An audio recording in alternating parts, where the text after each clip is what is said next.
Welcome back to our channel, guys. I ain't leaving this bitch till you give me my money! I need my mother hair. So what can I help you with today? We got this ring right here. I wanted to get it appraised, see how much it might be worth. Chopper loan negotiation. So how can I help you? Yes, I got this. I can help him. I got it. How do you think you know more about silver than I do? I know how to price it. I know exactly how to. In a high-stakes confrontation at a jewelry counter, emotions flare as two individuals argue over expertise. Tensions rise with each claim about pricing silver, creating a chaotic scene. $30,001. No, it's not the $1. 30 grand. I'd like to say yes. Listen, 40 or 20. Let's flip a coin. The scene shifts to a pawn shop where negotiations over a custom-made chopper motorcycle take center stage. The owner seeks a loan, facing financial struggles and desperate circumstances. What are you doing? What you got? See if I can get a loan on my chopper. It's a 113 motor. The motor alone was $7,000. The stakes rise as a coin flip determines the fate of a $20,000 loan for the chopper. The tension escalates, showcasing the unpredictability of financial decisions and the impact on the customer's life. I've seen a lot of motorcycles come in here, but I've never seen one like this. Okay. I need about $10,000. The focus shifts to the custom chopper's specifications and sentimental value, highlighting the emotional connection due to the brothers' craftsmanship. The negotiation becomes a delicate balance of compassion and financial reality. On a loan, about $5,000. Paying off both or I mean, $5,000. I'll go $5,500. all right. Deal. All right, we'll get change you luck. $5,500. The episode concludes with a deal struck at $5,500 for the motorcycle. Despite falling short of the initial request, there's a glimmer of hope for the customer, bringing a mix of relief and uncertainty. Misguide price pursuit. Look at that. Is it real? Oh, you gotta pull this. Pull that. Try pulling that. I don't know how much that is. You got nothing. Two black women enter a pawn shop and discover a game machine.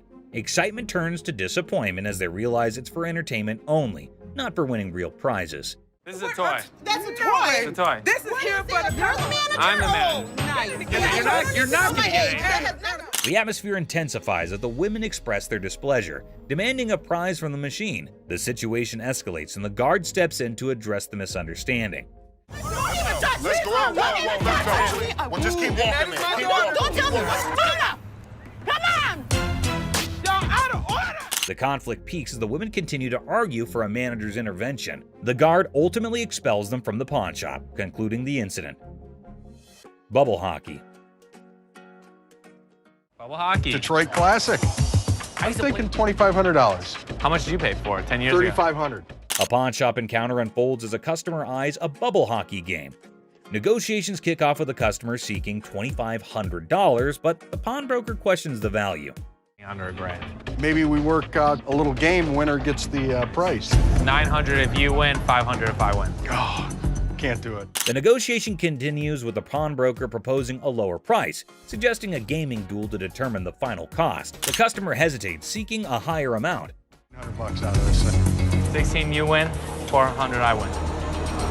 All right, I win $1,600. The game begins and the customer dominates the bubble hockey match, securing a convincing victory. The pawnbroker acknowledges the expertise and adjusts the evaluation accordingly. Let's go. But I know I'm gonna win this bet. These aren't those $1,200 ones? The conclusion sees the pawnbroker acknowledging the high value of the game, recognizing it as a genuine classic worth $2,500. The customer prepares to complete the transaction. Wrestling trunk triumph. We have a champion item for you today. I think I got your new bathing suit over here. I don't think that's my size or my style. The episode presents champion-level memorabilia, wrestling trunks worn by Titus O'Neil during Money in the Bank. Banter between the pawn shop staff sets a lighthearted tone. Well, these are wrestling trunks. Okay, are they worth anything? So where did you guys get these? From a buddy of mine shortly after the show. Negotiations unfold as the seller details the trunk's origin, worn by Titus O'Neil and his college football background. Price discussions ensue, involving humor and strategic bargaining. Oh, how much are you looking to get? $1,800. Are they worth that? What do you think about 800? What about 14? Money at $1,000. Go for it. You have a deal. All right. The negotiation reaches a climax as Chumley proposes $800, leading to an amusing wrestling-themed banner. The final agreement settles at $1,000, and the seller agrees to the deal. And you sure this is like real and everything? Yeah. But you're sure they're real? 110%.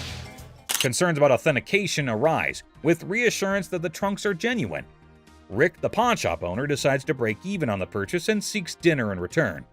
I'm gonna go look at stuff I understand. I thought you might want to put this back in your collection. Absolutely. It was my first WWE Championship match, and I won the Tag Team Championship. Titus O'Neil makes a surprise entrance at the restaurant, sharing the backstory of the trunks and their historical significance. The emotional reunion adds a personal touch to the transaction. We bought them for $1,000, so if you just let me break even and give me dinner, I'm good. Got me a little black bag and everything. Look at that. The episode concludes with Titus O'Neil expressing gratitude, and the pawn shop staff excitedly anticipates dinner. The atmosphere remains lighthearted, emphasizing the unique experiences of the pawn shop. Gunfire and negotiation. And it was handed through the generations to me. What are you trying to get out of it? I'm looking for 50K. 50,000. 50,000. Corey introduces Alex to Craig, who has a fascinating antique wheel-lock gun. The guys are amazed by its rarity and history, and Alex is about to share some cool facts. Man, this is stunning. Dating from about 1600s. I've never seen anything like it before, but he's asking $50,000. Alex dives into the history of the Wheellock, revealing it's a German-made firearm from the 1600s. Craig is nervously considering a $50,000 price tag. Alex suggests a test at the range. Yeah, this is special. I love this Wheellock. And you still want 50 grand for it? Absolutely.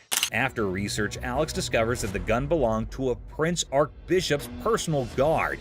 The guys head to the range for a nerve-wracking but successful test, and Craig's asking price is discussed. Nice! What do you think it's worth now? I think it's $40,000. In a quirky twist, Corey notices devil emoji targets for a gun designed to protect a Prince Archbishop. The gun fires impressively, and Alex estimates its value at $40,000.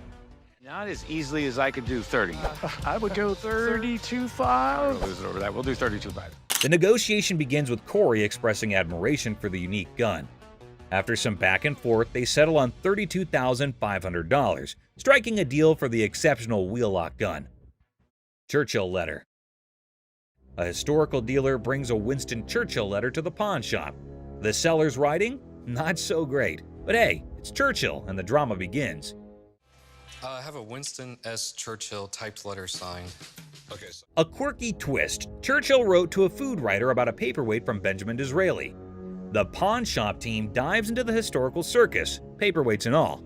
Enter Steve, the expert, unraveling the mystery of Churchill's signature. The magnification saga begins, complete with ink flow discussions and hilarious attempts to decipher the genius's handwriting. A surprise appearance by a 1968 Jack Kevorkian Volkswagen van shakes things up. The chopper deal is done, but now Churchill's letter gets a comedic price tag dance. Negotiations, magnifications, and laughs galore. The thing I do like about this is it's got the writing on it, and I would put the value at the high end of that scope, so probably about $1,500. The final act, the pawn shop owner, a smooth talker, bargains down to $1,200. The deals are sealed and everyone heads off with laughs, paperweights, and probably a newfound appreciation for historical handwriting challenges. I think $1,200 sounds good. All right, it's a deal. Thank you, Mr. Harrison. Meet you right over there. We'll do some paperwork. Goofball. Our tale kicks off with a grinning goofball strutting into a watch shop, exuding joy like he just hit the jackpot. His guest snagged the ultimate timepiece. The shop's proprietor, eyes sparkling with mischief, unveils a watch that could outshine Big Ben. Our hero, wide-eyed like a kid in a candy store, marvels, "Wow," treating it like a time-traveling marvel. But oh snap, it's tagged at a hefty $75. Cold, hard cash, not Monopoly money. Undeterred, our bold hero eyeballs another watch, a jaw-dropping $599. His face? Priceless shock. Unfazed, he blurts, "Yes, I want it!" Then comes the knee slapper. He pulls out a crumbled $2 bill. The shopkeeper holds back laughter, educates him. "That's $2,000, sir." It's a $2 bill. Okay, and it's worth $2,000. You can practically see the gears in the guy's noggin spinning, desperately seeking a way out. "Anyone up for a cash exchange?" he suggests, madness twinkling in his eyes. The shopkeeper, smelling trouble, hesitates, perhaps a financial genius or a victim of too many cartoons. In a wild finale, our hero with a mischievous grin hurls absurd insults like, "You're chunky with a giraffe-like neck." The bewildered shopkeeper calls in the guard. Enter the guard, booting out the funny guy, leaving the shop in stitches. Hey, have a good day. Big Mouth is hungry. Unexpected drama. Strap in for a wild pawn shop ride. A lady steals the spotlight, but surprise, Mr. Sneaky tiptoes in for a bear hug, sparking unexpected drama. Gasps echo as the leading lady jumps, but it's just a playful fella. Great day at American Jewelry. Laughter erupts. Who knew a pawn shop could be a comedy club? In this 6-second snippet, the pawn shop transforms into a stage for unexpected antics, surprising and delighting in this unlikely comedy setting. Great day at American Jewelry. What can I say? In the chaotic shop hustle, a dude flaunts a watch that could fund a small country. The shopkeeper, hungry for a bargain, attempts a haggling dance. But Mr. Watch Wizard wants stacks on stacks. I came over to sell a beautiful watch. Okay? Tell me a little about it. Cue the dramatic moment as the shopkeeper grabs him, yelling, "Hold up, time traveler!" Suspense builds as they investigate. Is it legit or a fancy imposter? Get ready for the ticking truth. So, can you come back in about an hour? No problem. Perfect. I'll see you in about an hour. Thank you. Picture our man playing Sherlock, sneakily starting the girl checking the watch. Instead of screams, laughter erupts. A mischievous symphony until the fun police arrive. An authoritative figure sternly commands, "Stop right there!" Giggles turn into awkward coughs. Lesson learned. Messing with the timepiece police is no joke. They keep the watch world in check. Somebody had it open. You can see how screwed up they made those screws. Someone did have it open? You can see. Business clash. A dramatic drama unfolds as Mark, introducing himself, seeks business from the owner. Tension builds with background music, setting the stage for unexpected confrontations. Clearwater, Florida, but I have family up here in Northville, and we're starting a towing company, recovery, impounding. Mark pitches his towing business, convinced it's a better venture. The owner, unimpressed, rejects the offer, leading to a clash of perspectives and business philosophies. Well, things happen. We don't have that problem because we have fences around the building. The owner dismisses Mark's proposal, asserting control over his domain. Well, I'm going to give you some paperwork to sign. I wouldn't sign anything because I don't need your services. The comedy irony emerges as Mark persists, unaware of the futility of his attempts to sway the determined owner. The owner bluntly shuts down Mark's pitch, labeling it a shakedown. Listen. No, you listen. You are not coming into my business and trying to shake me down. The dialogue becomes increasingly heated, with the owner refusing to entertain the supposed business opportunity. What would you call it? I call it a business opportunity. I'm not interested. Mark's exit is met with firm warnings from the owner. The situation ends humorously with a comment on Mark's nice car, injecting a light note after intense confrontations. I'll be back. If I were you, I wouldn't come back. Whatever. The gym brawl. So, watch this hulking bodybuilder guy, all muscles and bravado, strutting into a pawn shop with this wrecked workout thing that looked like it went through a blender. He was like a peacock on protein, thinking he set up a magic muscle worm. The shopkeeper, a guy with a face as serious as a freshly waxed dumbbell, raised an eyebrow at the smashed up widget on the counter. Hey man, I need to talk to somebody about this. This piece of junk I bought in here just a couple days ago don't work now, it's broken.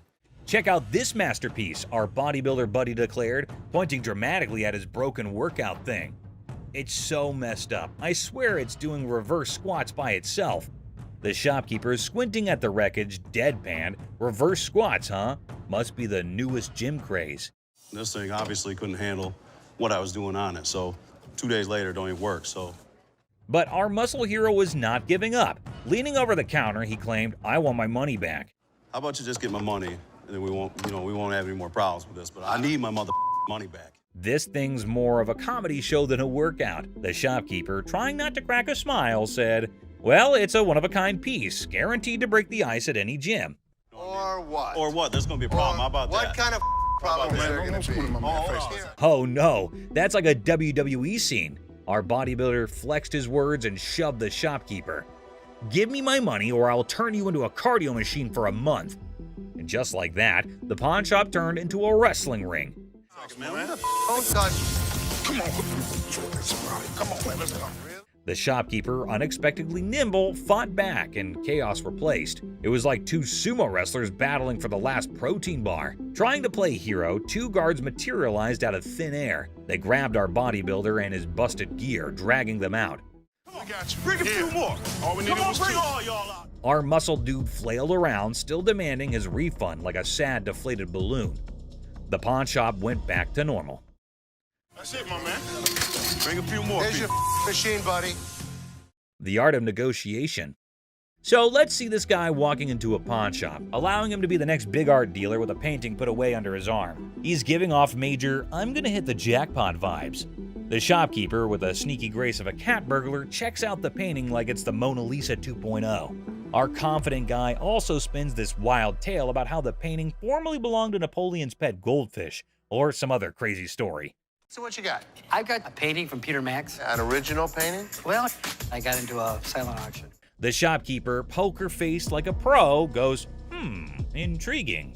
You can virtually see dollar signs in his eyes as he dreams of making a fortune. Now comes the big moment. Confident guy bravely says, I want $3,000 for this masterpiece. Let's see if she can close a deal. Yeah, what is the bottom line?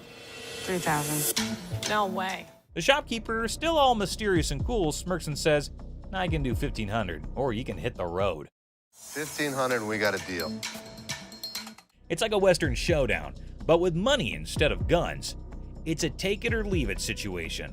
The confident guy, looking a bit less sure of himself, decides to pull a classic move, pretending to discuss it with his imaginary art expert friend. Maybe it's an unnoticeable chum with an art degree.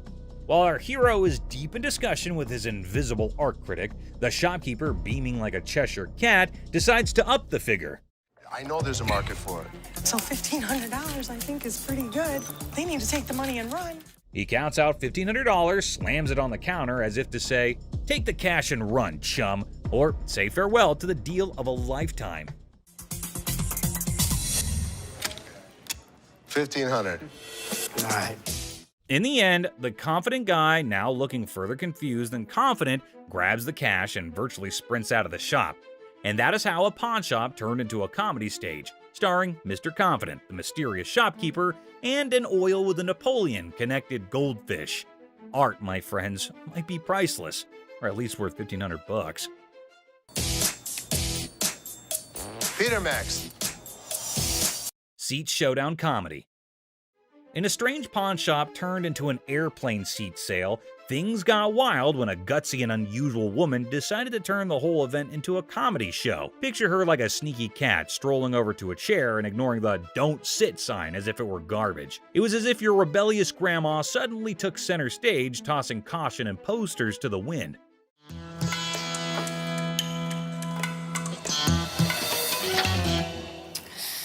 Then in comes the lady running the shop, armed with politeness and a simple request for the lady to give up the seat. Little did she know she was about to get into a funny showdown with our cool and calm customer. The woman, looking super confident and mischievous, said, just let me be, treating the chair like her personal throne. Okay, these are for sale. We don't have like a trial and error. Okay, well, I'm not trying to buy them. I'm just trying to try them out. As if that was not funny enough, the secret guards jumped into the blend. The shopkeeper, determined to bring order back, tried nicely to get the bold woman out of her comfy spot. But our fearless main character was not having it, bravely declaring, you cannot make me move. And what you can do is leave me the alone. Okay. Yeah. Then comes the guard trying to lift her off the seat. Suddenly, there's a big scene. The woman, now a pro at making a show, indicted the guard of bothering her and indeed threw in the surprise of claiming it was sexual harassment. The pawn shop turned into a stage for a solo performance, with our main character making up the script on the spot. No, thank you. You No, you can get your hand off. Get your hands off of me. Get your hands off. But the comedy did not stop there. Wanting to leave with a bang, our leading lady dramatically fell to the bottom, blaming the confused guard for pushing her. The shop, once a place for buying and selling, turned into a theater for a funny play where reality and silliness conflicted in the most hilarious way. Girl, You pushed me. What? I didn't touch. Did I touch it? And just like that, the woman in the pawn shop left everyone. Guard, shopkeeper, and onlookers scratching their heads, wondering if they had just witnessed the craziest pawn shop show ever. I'm not going anywhere. Do whatever you want. And we can have a Joe's Sofa Saga. In a pawn shop full of weird and wonderful things, a guy named Joe was on a mission for the perfect settee. The man was on a tight budget, but his bullishness was as high as his hopes of chancing a hidden treasure among the fine furniture. Well, here's the deal. I just moved from New Jersey, my wife and I. We just bought a house, and she sent me here. She said, see what you can pick up. Perfect. Let's find some. He spotted a couch that looked like it had been through a lot. The man with a hopeful look asked the shopkeeper if they could clean it before he bought it. Little did the man know, this couch had a history. Spills, stains, and all sorts of weird stuff. The shopkeeper, trying not to burst into laughter, convinced the man it was a great deal without mentioning the hidden surprises. So inexpensive, right? Really? Yeah. I gotta tell you, man, that's nasty. Not giving up, the man confidently sat on the couch, comparing the dirt on it to his shoes. I'll tell you what, my shoes are cleaner than this couch. Then don't buy it. With a serious face, he said, "I'm pretty sure my shoes are cleaner than this thing." He even tried to make a deal, $200 for the not-so-great couch.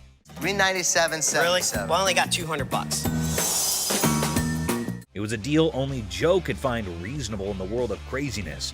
The real laughter started when this man, without thinking much, joked that if the couch were the shopkeeper's daughter, she must be a nasty one.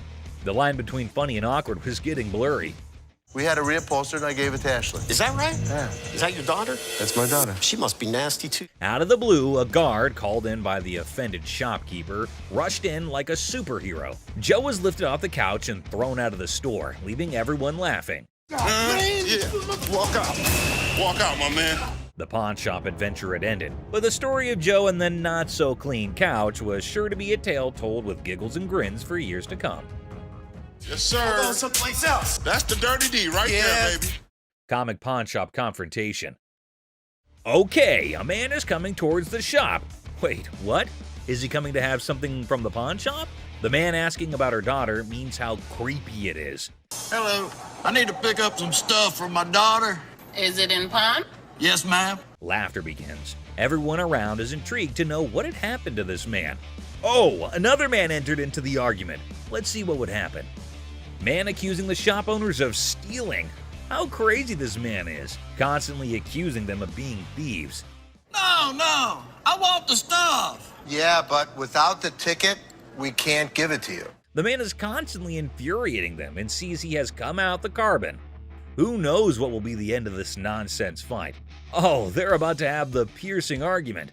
I'm here, I want the stuff now. And what's he gonna do? The man called the guard to throw him out, but see, the man is not in control. He is constantly arguing and challenging them without knowing the fact of the danger he's really in. Oh God, he's challenging the massive guard! The guard stopped him and said, "Don't touch me," but the man was not understanding. Hey, I ain't scared of him! Is he serious? Calling his death to come earlier. The guard, in his fur, sent the man out. The really funny moment for all because the stupid man in his arguments really put him into account.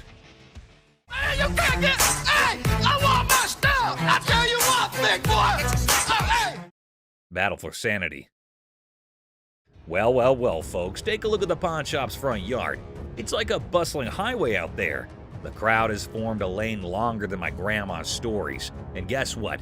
The sanity levels are off the charts. It's like a contest for who can stay the sanest. Now, hold your horses because here comes the geniuses. These folks are more interested in the pawn shop than a cat in a laser light show. Well, he's from California. Look at all these idiots. They've gathered like it's the grand opening of the Pawn Shop Olympics. What's the big attraction, you ask? Maybe they're expecting a magic show, or perhaps the pawn shop's secretly giving away free wisdom. Or, here's a wild thought, they're gearing up for a full-scale aggression mission against the poor souls inside. Watch out, world, we've got a pawn shop revolution on our hands. Stay tuned and remember, in the pawn shop chaos, sanity reigns supreme. Good luck, brave souls. That's not. Clueless Heist hijinks. Well, howdy there, folks. We've got a Lone Ranger in the pawn shop, sipping on his secret drink like he's the king of mystery. Little does he know, he's the star of a hidden camera show. Talk about being clueless and camera shy. Hold your horses. Looks like our man might be plotting some grand heist, doing his best Sherlock impression. He's scouting the joint, probably trying to find the perfect spot for his not-so-genius plan. But wait, he's still in the game. What on earth is he searching for in the pawn shop? Maybe lost treasure for his car keys? The suspense is killing me. Oh dear, he's now at the other counter. This fella is like a headless chicken wandering around without a purpose. Somebody give him a map or a snack at least. Buckle up, folks. Our wannabe detective just upgraded to a full-blown thief. Watch him waltzing around planning the perfect crime, and bingo! He pulls off a smooth exit, leaving the scene like he just won a game of hide-and-seek. Hold your belly laughs, our genius thief is back on camera, sneakily hiding his loot in his trousers. Smooth moves, my friend, smooth moves. And there he goes, strolling out of the pawn shop like he's won the lottery. Thinks he's the mastermind of the century, leaving behind a trail of stolen goods and a whole lot of laughs. What a character. Antique computers. Have a good day. You man. Wonderful. So much. You too. Two tech-savvy grandpas strut into a pawn shop, seeking a fortune for antique computers. Instead, they're hit with a vintage rejection. Bastards, you can't give me a dime for... Oh, man. When one grandpa clumsily breaks a computer, he pulls a move straight from the sitcom handbook. Accidental comedy at its finest. Now you should have that. Put it in the... Oops, one grandpa accidentally smashes a computer, blaming the seller. He theatrically tosses it toward the dumpster, thinking it's a mic drop moment. The seller, the true comedy connoisseur, chuckles at the failed dramatic exit.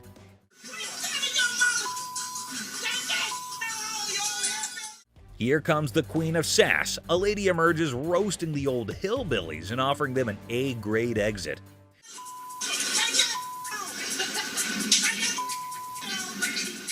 She declares her reign over Detroit toughness and leaves them pondering a future career in comedy security. Cue laughter. Exit stage left. Ex-couple. Hello. Hi, how are you? I'm good, how are you? I'm fine. I'm actually looking to pawn these 2 watches. In a pawn shop, a young couple walked in to sell 2 watches. Ashley, the shop owner, greeted them. You guys dating, married? Was engaged, but not anymore. When she asked about their relationship, the boy explained they used to be engaged, but are now exes because both of them cheated on each other. Okay, so you want to sell them, correct? Yes. And how much were you looking for? Despite their turbulent exchange, Ashley inquired about the watch's value.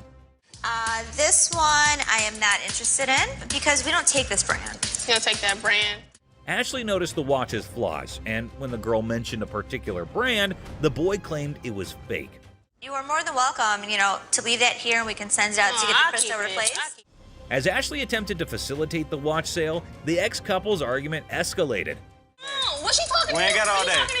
No, you weren't. Shut up. The situation took an unexpected turn. You never had no life before me. I won't. You never had no life before me. Girl slapped the boy, turning the pawn shop into a battleground of emotions. Had no life before me. Let's go. Let me go. Let's go. Let me go.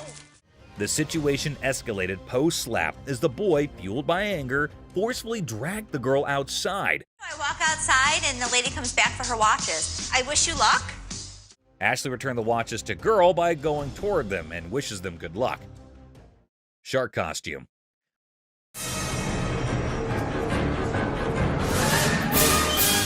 A fantastic character, half man, half shark, enters a pawn shop. Yeah, I'm a professional mascot during the daytime. At night, I'm a dancer.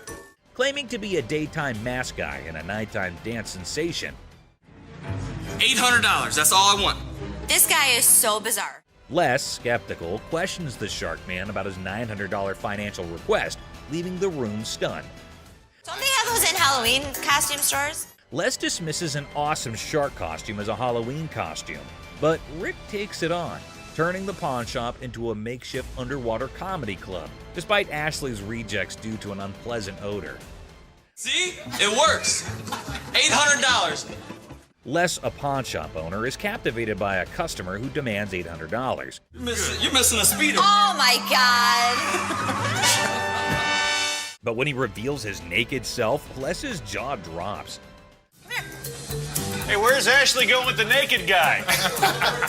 Tom, between amusement and disbelief, Les performs the quickest eviction in pawn shop history, leaving the customer high and dry. Ching Chong TV. Girlfriend's about to fly back home without me. I have no money. It's the only way I'm gonna be able to go.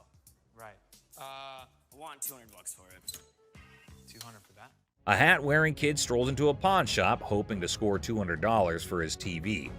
The seller, feeling frugal, counters with a generous $15. What brand is that? Ching Chong.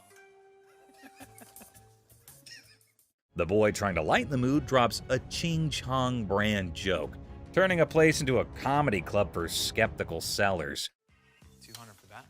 Yeah, never gonna happen. 13-inch TVs, I sell them for $15. Our persistent TV peddler keeps pushing for more cash for his 13-inch marvel, but the savvy seller sticks to his guns at $15. Come on, please. I don't want to get stuck in a tray.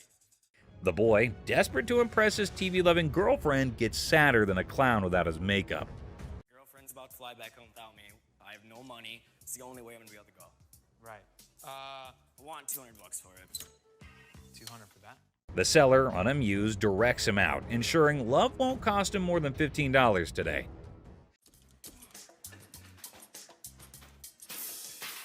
In a fit of frustration, our TV tosser storms out, giving the shop a kicking and throwing his TV into a dumpster like it's a basketball shot gone wrong.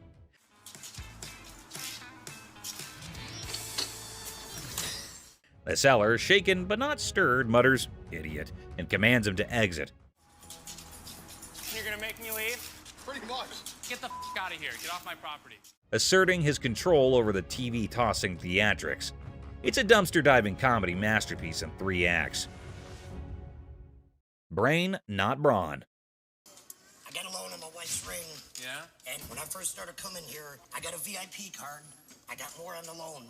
Now you guys put me to a gold card, and I get nothing out of it. A bald customer, frustrated over a loan on his wife's ring, seeks resolution from the manager over a VIP card upgrade and the perceived lack of benefits. Tensions rise as they discuss the situation. No, the VIP is the gold. They're both one the same. We offer a promotion at American Joy and Loan. It's called a Gold Card membership. It gets more money in people's pockets if they want to get a loan and allows you to save money if you want to buy something. The pawn shop employee tries to explain the gold card system's benefits, but the customer remains frustrated. I am hearing you, but you're not listening to me. Tensions rise as the employee insists on the procedure, leading to anger, questioning, and physical comparisons. You think this is funny? I don't think it's funny. I think that there's something wrong when you start hitting your head against the side of the window. Creating an atmosphere of animosity and miscommunication. What are you gonna do about it? I'm not going to do anything about it. What are you going to do about it? The customer and employee engage in verbal sparring, escalating tensions. Whatever I have to. You need to get out of my face, bro. Okay, I'm sorry. Let me scoot back. Really? The guard asserts their position, urging the customer to step back. The customer refuses, escalating the confrontation, leaving the atmosphere charged with hostility and unresolved conflict. Hell no. You want some? Whatever you got to bring.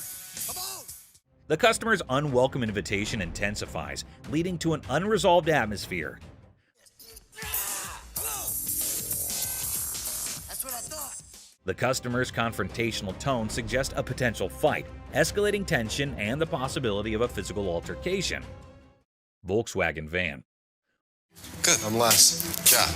What the hell is it? This is a 1968 Volkswagen van owned by Dr. Death, Jack Kevorkian. Hold on to your seats. A 1968 Volkswagen van, once owned by Dr. Death, rolls into the pawn shop. Les is on the case, exploring this piece of history. Weirdness level maximum. I have everything documented. How much do you want for this thing? I'm looking to get in the 6 figures. The seller dreams of 6 figures for the van, but reality check. 20 grand? No. 25 grand.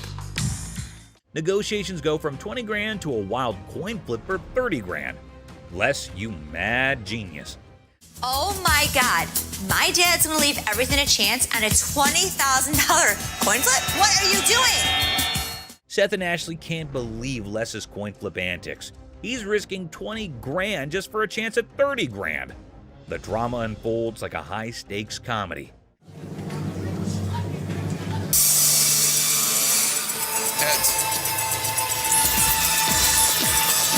Heads. Less you wild card. The coin flip drama continues, with drum roll and laughter. Heads. Nails it in. Thank you very much. Yeah, perfect. Good deal. The van deal is sealed at 20 grand, leaving everyone amused and baffled. What a ride! No question. I proved to my kids I still got it. Les, the coin flipping legend, celebrates his 20 grand win. Laughter echoes as the deal concludes. The van's bizarre journey adds a hilarious chapter to pawn shop history. Ring drama. So what can I help you with today? I got this ring right here. I wanted to get it appraised, see how much it might be worth. Hey, listen up, people. Commodity Wild just happened at the original pawn shop. Imagine this dude who looks like he just rocked out at a concert stepping in, holding a ring that has probably seen more action than a library book. The crazy twist? He's not there to show it like a rock star. He's trying to sell the thing. I also wanted to know how much you guys will give me for it. Like as a pawn, and then I pay it back. Okay, when I give you an appraisal, that's not how much I'm gonna give you in pawn. So he's all proud, telling the pawnbroker how this ring is worth a ton of money, when, out of nowhere, a lady burst in like a storm. What the are you doing? She's on a mission to figure out why her precious ring is about to be someone else's fancy jewelry. Cue the dramatic music, folks. Why'd you take my ring? Well, I wanted to see how much it was worth. Bull. Now, our rock star wannabe is caught red-handed, dealing with an angry lady dead set on getting her shiny thing back. It's like a soap piece crashing into a rock concert, and the pawn shop is the main stage. I just wanted to know how much it was worth, that's all. You're a liar. Why'd you take my ring? I'm sorry. What? Things get intense as the lady slaps the crazy guy not once, but twice. And suddenly, the whole place goes silent. You could hear a leg drop, or in this case, a ring hitting the counter. The other people in the pawn shop are stunned, wondering if they accidentally walked into a live reality TV show. You're a idiot. Can I just have my ring? Well, Yeah, he's it's the one that hers. gave it to me. It's hers. Just give me my ring. Our lady does not waste any time. She grabs the ring back, making it clear her bling is off limits. Ring out. The embarrassed and confused rock star lookalike gets pushed out of the pawn shop by the triumphant lady. There you have it, folks, a ridiculous blend, up and a super dramatic autumn at the pawn shop. Turns out the real treasures are not just the bones for trade. Who would have allowed pawn shops could be this amusing? Stay tuned for the coming occasion of pawned out drama. Today we've got a wild ride for you on Hardcore Pawn with some idiots. Get ready for a roller coaster of laughs, absurdity, and unexpected turns on this episode of Hardcore Pawn, where the ordinary becomes extraordinary. Man, ridiculous, man. Body slam. A man brings heavy vibes into the pawn shop, sharing his grandma's passing and hoping to trade a ring for rent money. Ashley adds a sprinkle of sympathy, making the somber moment oddly endearing. Well, actually, I'm not doing so good. No? My grandma just passed. I'm sorry. Ashley rains on the customer's parade, revealing the ring's lack of godliness. Frustration brews, and Ashley suggests pawning everything but the kitchen sink. The struggle for value turns into a financial comedy sketch. It's not real gold. So you saying it? Basically, y'all sit up here and waste my time talking to you? You don't waste your time. Ashley, usually the pawn queen, battles a customer storm. The ring debate escalates into a shouting match. I'm trying to help you solve your issue. What you mean? What you I'm mean? trying to help you solve your issue. Lower your voice. The customer wants quiet, Ashley wants value. The result? Pawn shop opera in full swing. Don't tell me Lower what to your do. voice. Don't Lower put your your voice. finger in Lower my your face. voice. Lower your Don't voice. put your You got finger me. in my face. Enter Byron, the pawn superhero. Ashley's yelling fest transforms into a tag team wrestling match. No, let's go. Man, let me go. Walk Let me yourself go, out. man. Walk Let me go. yourself out. Bitch, I'll be back. Byron takes center stage, slamming the customer out the door like a disgruntled WWE star. Let me go. Man, y'all got me It's a pawn shop drama with a security twist. People come in my face all the time and people like scream at me. Nobody's ever touched me. A $3 bill. Hi, excuse me. Yeah. Hi, I'm looking for a watch, maybe about $100. I got $100 to spend. Well, well, well, look at this drama unfolding in our favorite pawn shop. A woman struts in like she owns the place. The owner, trying to impress her, showcases some bling, and she's all ears. It's like a weird dance of possessions. That's really pretty. It's really Looks pretty. good on you. That was 100. 100. I'll take it. Okay. Things are heating up. The woman, feeling all high and mighty, wants the pricey watch. Negotiations are on, and after some back and forth, she says yes. Cash time, right? Wrong. Now we add tax on that. It's gonna be 106. All right. Here. Hold up, the plot twist is here. She pulls out a gift card worth $100 and thinks she's the queen of the Pawn Palace. The owner's face?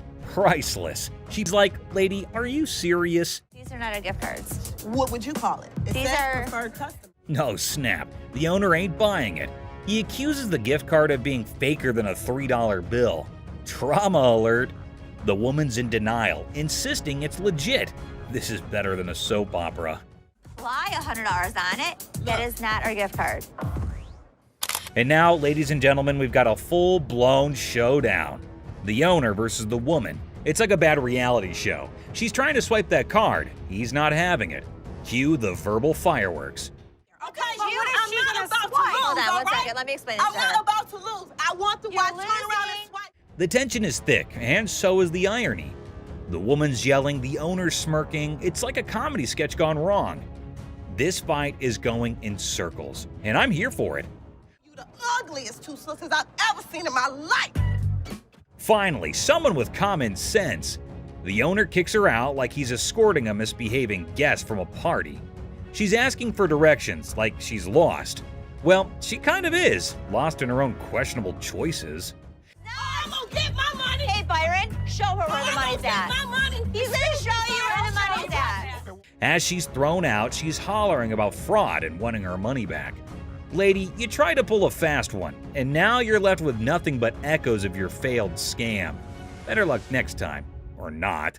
Go ahead. Man, they took my money, man. Somebody want $100. Penguin generator guest. Well, folks, here we're witnessing a bizarre episode at the local electrical supply store. A guy waltzed in reassembling a penguin on a skateboard, rocking mismatched socks and a Hawaiian shirt that screams lost bet. The shopkeeper's expression? Priceless, my friends. Generators are simple to use, my man. It doesn't run on electricity or nothing, though, does it?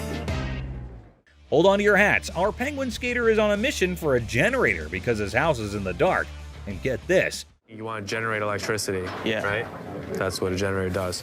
So all you do, open up the gas can. He needs power for his rare rubber ducks. The shopkeeper, baffled as if an alien just offered him moon rocks, points to the generators. But wait, our penguin is more lost than a fish in a chess game. Round 2 of generator education, anyone? Could I take it to my house and see if it'll work? What? Like, go to my house. We don't allow you to try it out at home. After a reluctant re-explanation, our penguin's eyes light up, as if witnessing a magic trick or realizing he only has $500. It says 900, but I don't have 900. What do you have? I only got like 5. 500? Yeah. Negotiation time, folks. It's like a Shakespearean drama with more dramatic moves than a game of charades at a circus. This is ridiculous, dude. I mean, I'm overpaying for it. I only got 5. You ain't gonna help me? So if you want to buy this, I'd be more than happy to sell it to you. Just when you think a deal is in the works, our penguin suggests a home trial. Will the generator vibe with his living room?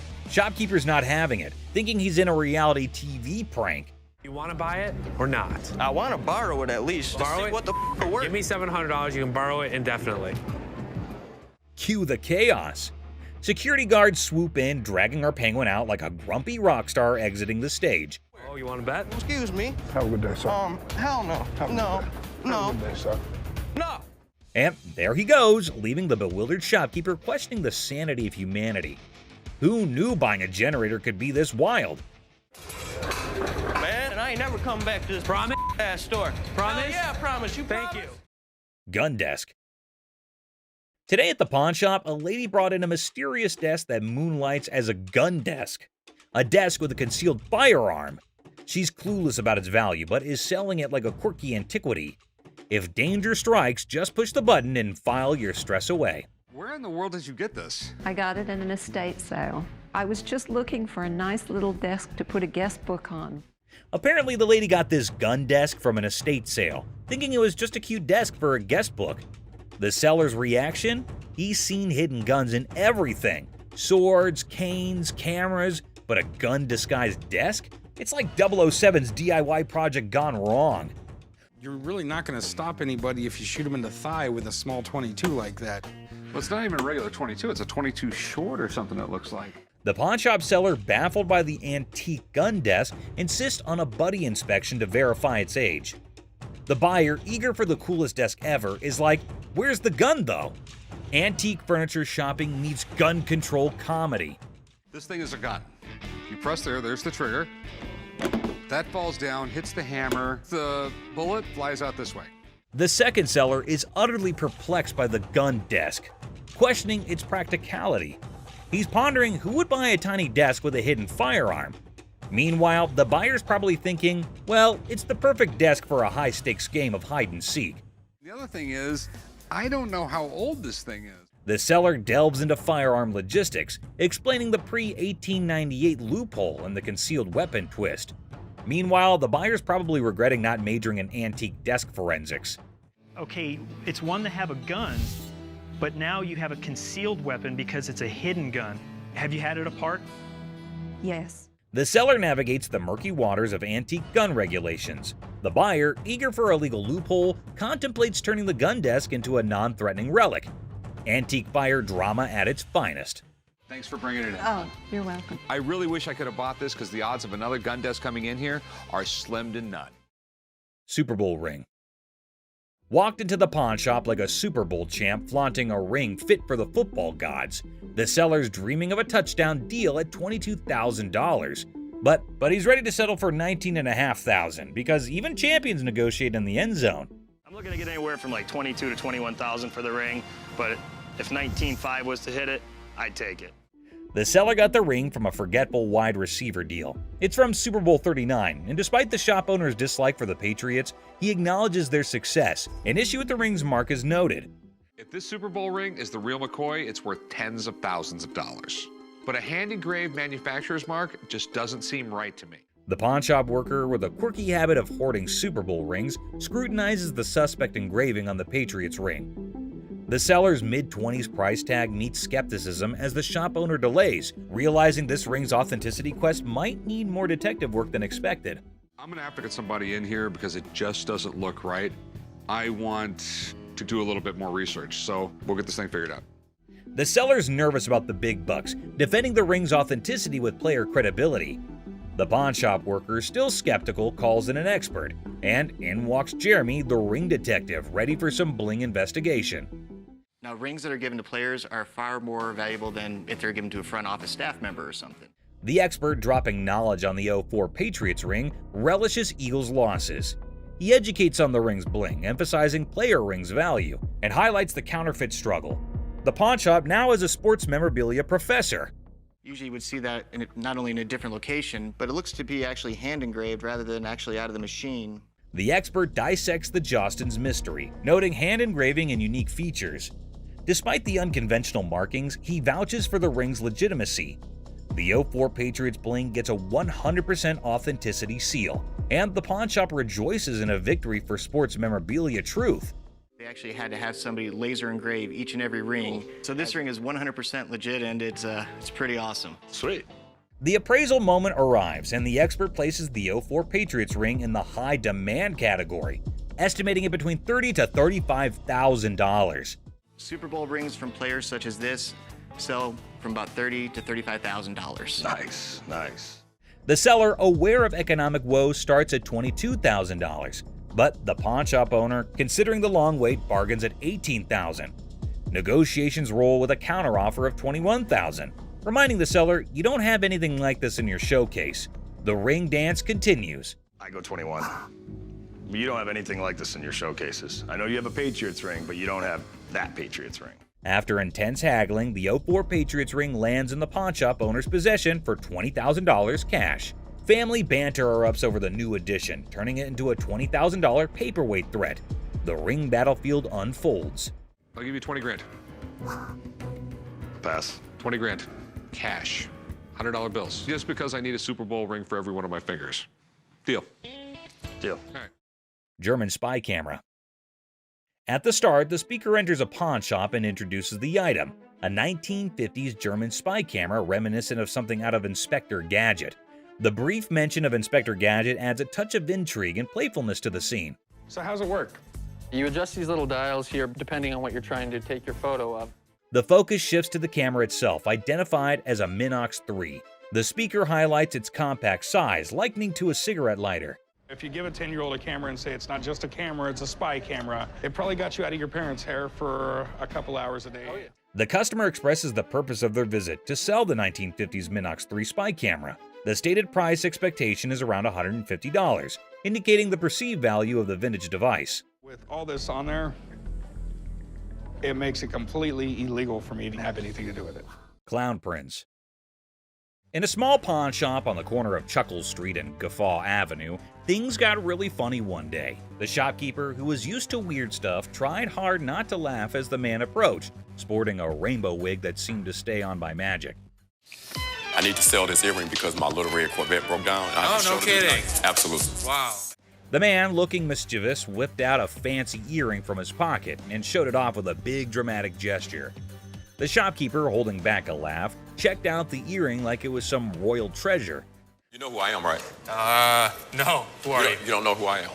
But actually, it looked more like a toy you'd find in a cereal box than something fit for a king.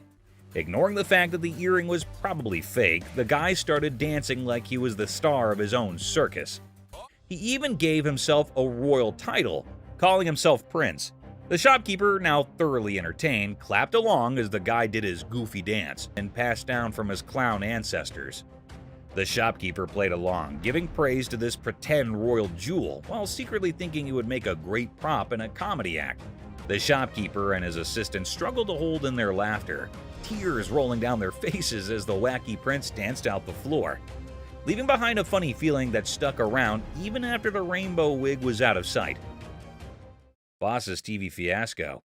Hey everyone, gather around because something straight out of a funny TV show just happened at the local electronics store.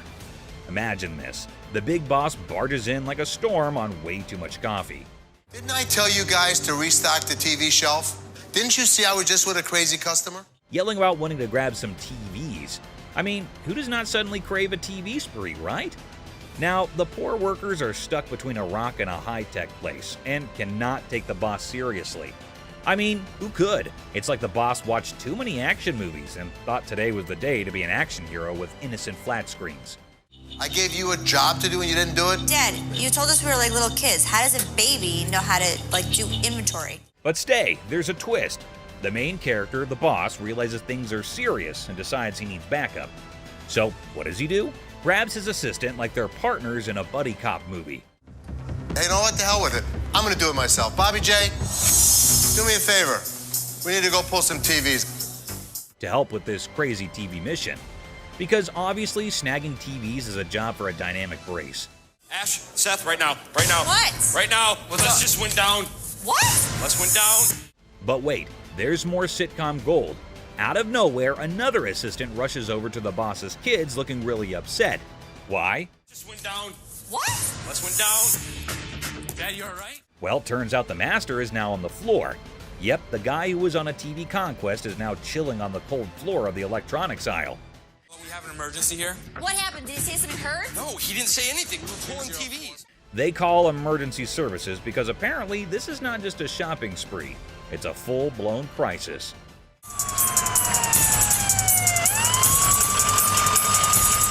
And then comes the ambulance. The daughter dramatically points at the approaching rescue vehicle, as if it's the hero cavalry coming to save the day. My dad's always been the strongest person I know, and right now he's completely helpless. I can nearly hear the wacky sitcom music playing in the background. It's so crazy, snaggletooth, and, well, just another day in the unpredictable sitcom that's real life. Stay tuned for the coming episode. People more adventurous with the boss and his search for TVs are coming your way. Crazy Store Comedy. What's up, Grandpa? Where's your costume at? There. Corey, that's not a costume. In a super silly store, there's this hilarious pair that could out-funny any comedy show. Watch this, an old grandpa wearing a hat that is seen way too many times, with a black band covering one eye. Right beside him is his son, with a hairband that seems to have its own crazy magnetic pull. A mix of colors that should not make sense on air.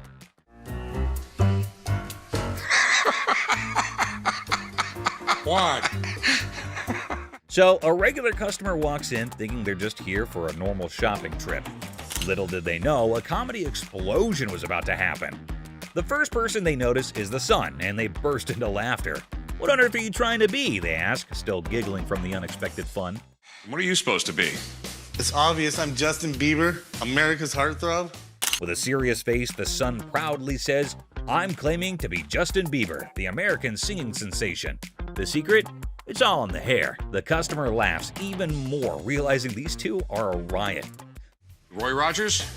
I'm Rooster Cogburn from True Grit. But the real comedy star is Grandpa, strutting around like a rooster king.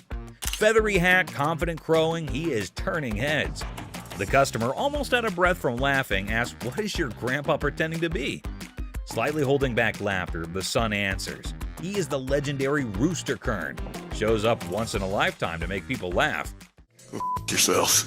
Antoine, what are you supposed to be? The world's biggest baby. Just when effects seem crazy enough, another character appears, a guy dressed like the world's biggest baby. The customer, nearly crying from horse laugh, realizes they have hit the jackpot of comedy. In this shop of customer craziness, laughter is the currency. These funny characters are the kings of comedy, making everyone laugh and showing that occasionally the best service is the one that comes with a big dose of funny. Pawn Shop Riddles. Look how stupid this question on Pawn Stars is. In this hilarious rant, the speaker dissects a seemingly absurd question about fake items in a pawn shop. A over 1,000, B over 5,000, or C over 10,000. The logic behind the options A, B, and C is dissected with comedic frustration. Well, if the answer's C, the answer's also A and B. Because if it's over 10,000, it's also over 5,000, it's also over 1,000. The speaker expresses disdain for the question, claiming that if the answer is C, then A and B are also correct. I mean, most of the shit that comes into the pawn shop has got to be fake. They've been in business for years and years and years. The absurdity of the question and the presumed obviousness of the answer are highlighted. God, what a stupid question. The speaker ridicules the question's simplicity, asserting that there's no way to get it wrong. The tone is sarcastic as they emphasize the lack of challenge in the question. Anticipation builds as the speaker eagerly awaits the genius-revealed answer. The expectation is set for a straightforward solution to the seemingly senseless question. The speaker's reaction is a mix of frustration and amusement as the answer confirms the over 10,000 scenario. The comedic exasperation with the question's lack of complexity is evident. That's all for our video. We hope you liked it. Please comment, like, and subscribe. Don't forget to hit the notification bell for more videos like this. Share it with your family and friends. See you next time.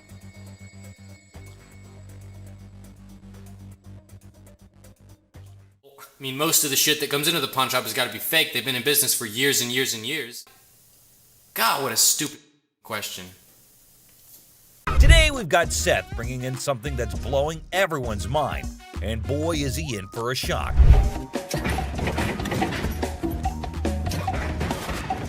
Our friend Penny rolls in with a rare 83 T-top Cutlass, lowrider frames, and a fully customized beauty. Whoa, whoa, whoa! This is the stuff dreams are made of. These babies are like finding a needle in a haystack these days, and you can see Seth's eyes light up with excitement. Easy there, Seth, don't get too carried away. We see all types of old cars come through the store. Does it do the four-wheel hop? It could if you wanted it to. This amazing car is decked out with 4 switches and can hop up to 72 inches in the front. And guess what? If you're up for it, it can even do a 4-wheel hop. Talk about a versatile ride. If you wanted to, it's equipped to. But it's very rare we see a tricked-out car that actually jumps off the ground. This car is the real deal, folks. It's got all the bells and whistles you could imagine. How often do you come across a fully equipped ride like this? Seth can't help but admit that it's incredibly rare to see a car that's not only fully customized, but can also jump off the ground. He can't resist showing off, telling us about the car's 4 hydraulic pumps and a whopping 14 deep cycle batteries. More batteries mean more power, right? Seth and his buddy can't resist the temptation to hop in and experience it firsthand. And let me tell you, they are having a blast.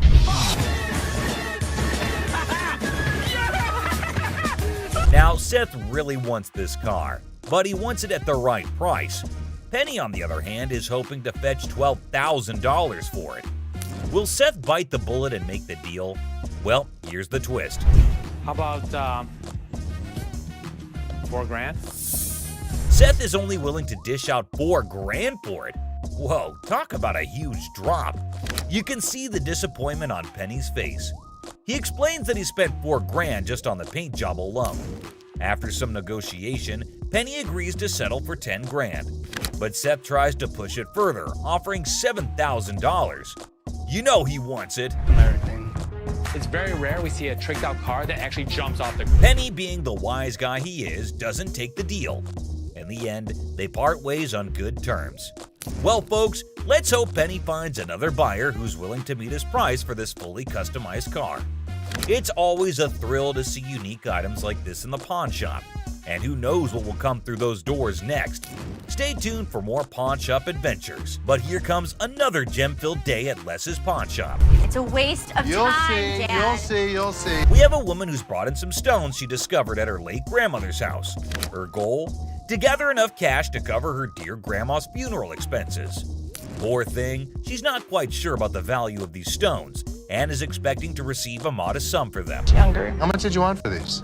Anything would help, like $50 or $100. Enter Ashley, who wants to assist but has serious doubts about the authenticity of these gems. On the other hand, Les is a big softie who sees potential in these stones and wants to help the woman out. Why? It's a waste of time. This could be custom jewelry. Yeah, it could be, but I think some of these are... Now, Ashley isn't on board with Les's plan. Talk about family drama. She's doing her best to convince Les that this is a complete waste of time. But Les has something up his sleeve. He's arranged for a gem expert to come in and assess whether the stones are genuine or not. And let me tell you, what unfolds next is nothing short of astonishing. Brace yourselves, folks. Holy... Oh my God. These stones turn out to be the real deal. Crystal's life is about to take a major turn. All the stones, except for one, turn out to be plain old glass. But that one stone, oh boy, it's a game changer.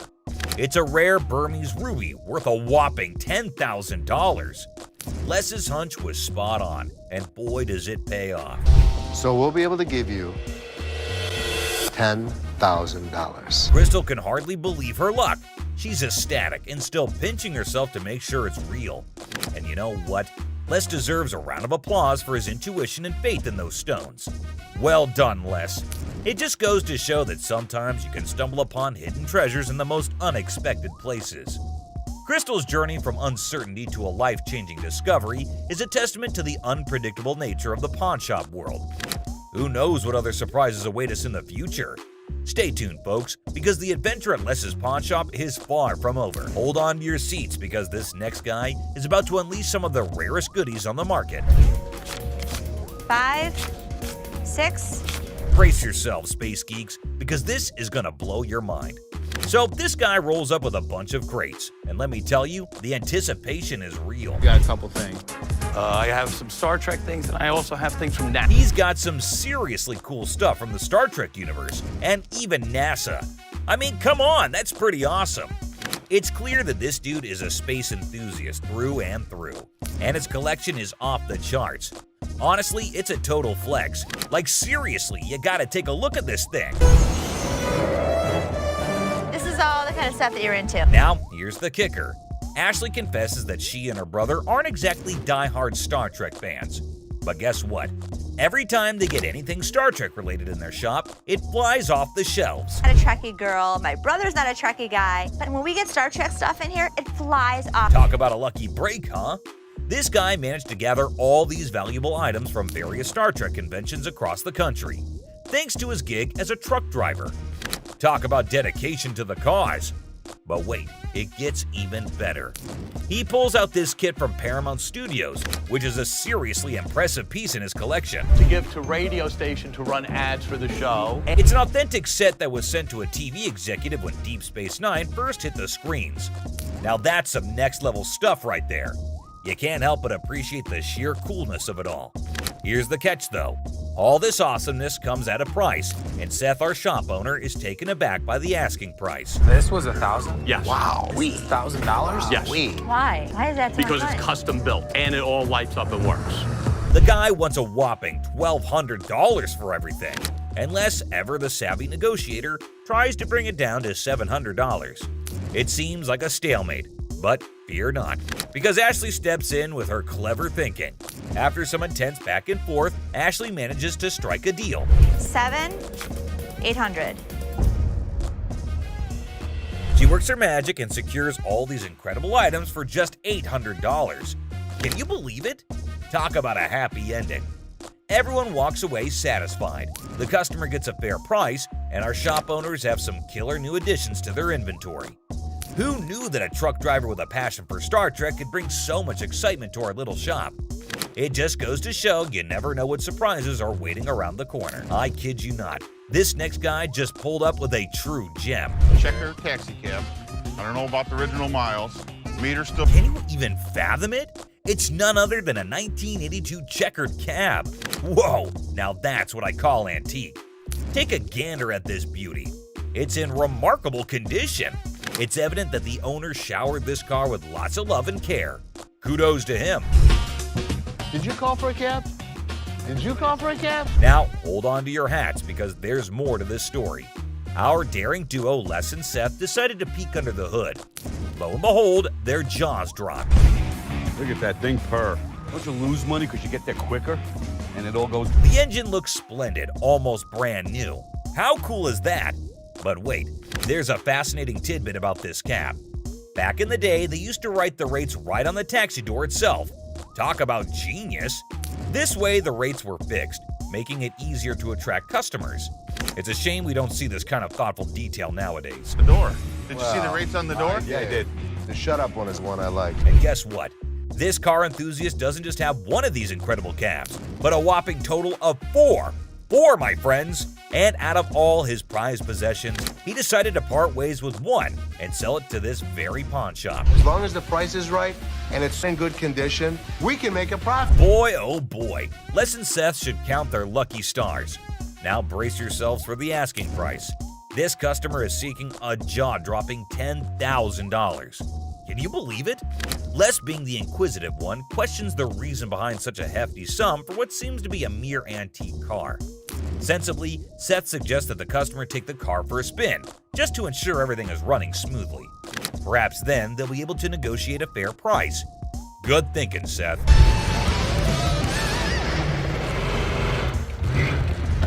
Les, ever the insightful one, recognizes that this is not just any ordinary car. It's a masterpiece, a truly unique item. Plus, considering its excellent condition, they can actually turn a profit from it. However, much to their disappointment, the customer refuses to budge below $8,500. Sadly, no deal can be made today. Nonetheless, Les wishes him luck, and we join him in hoping that the right buyer comes along for this exceptional ride. Fingers crossed. Ashley, always the one to ask the tough questions, wonders why it's priced so high. Oh, and here's a fun fact for you. The Silver Surfer was actually voted one of the top 50 most recognizable comic book heroes in America. Pretty cool, huh? But then in comes Seth, our resident genius manipulator.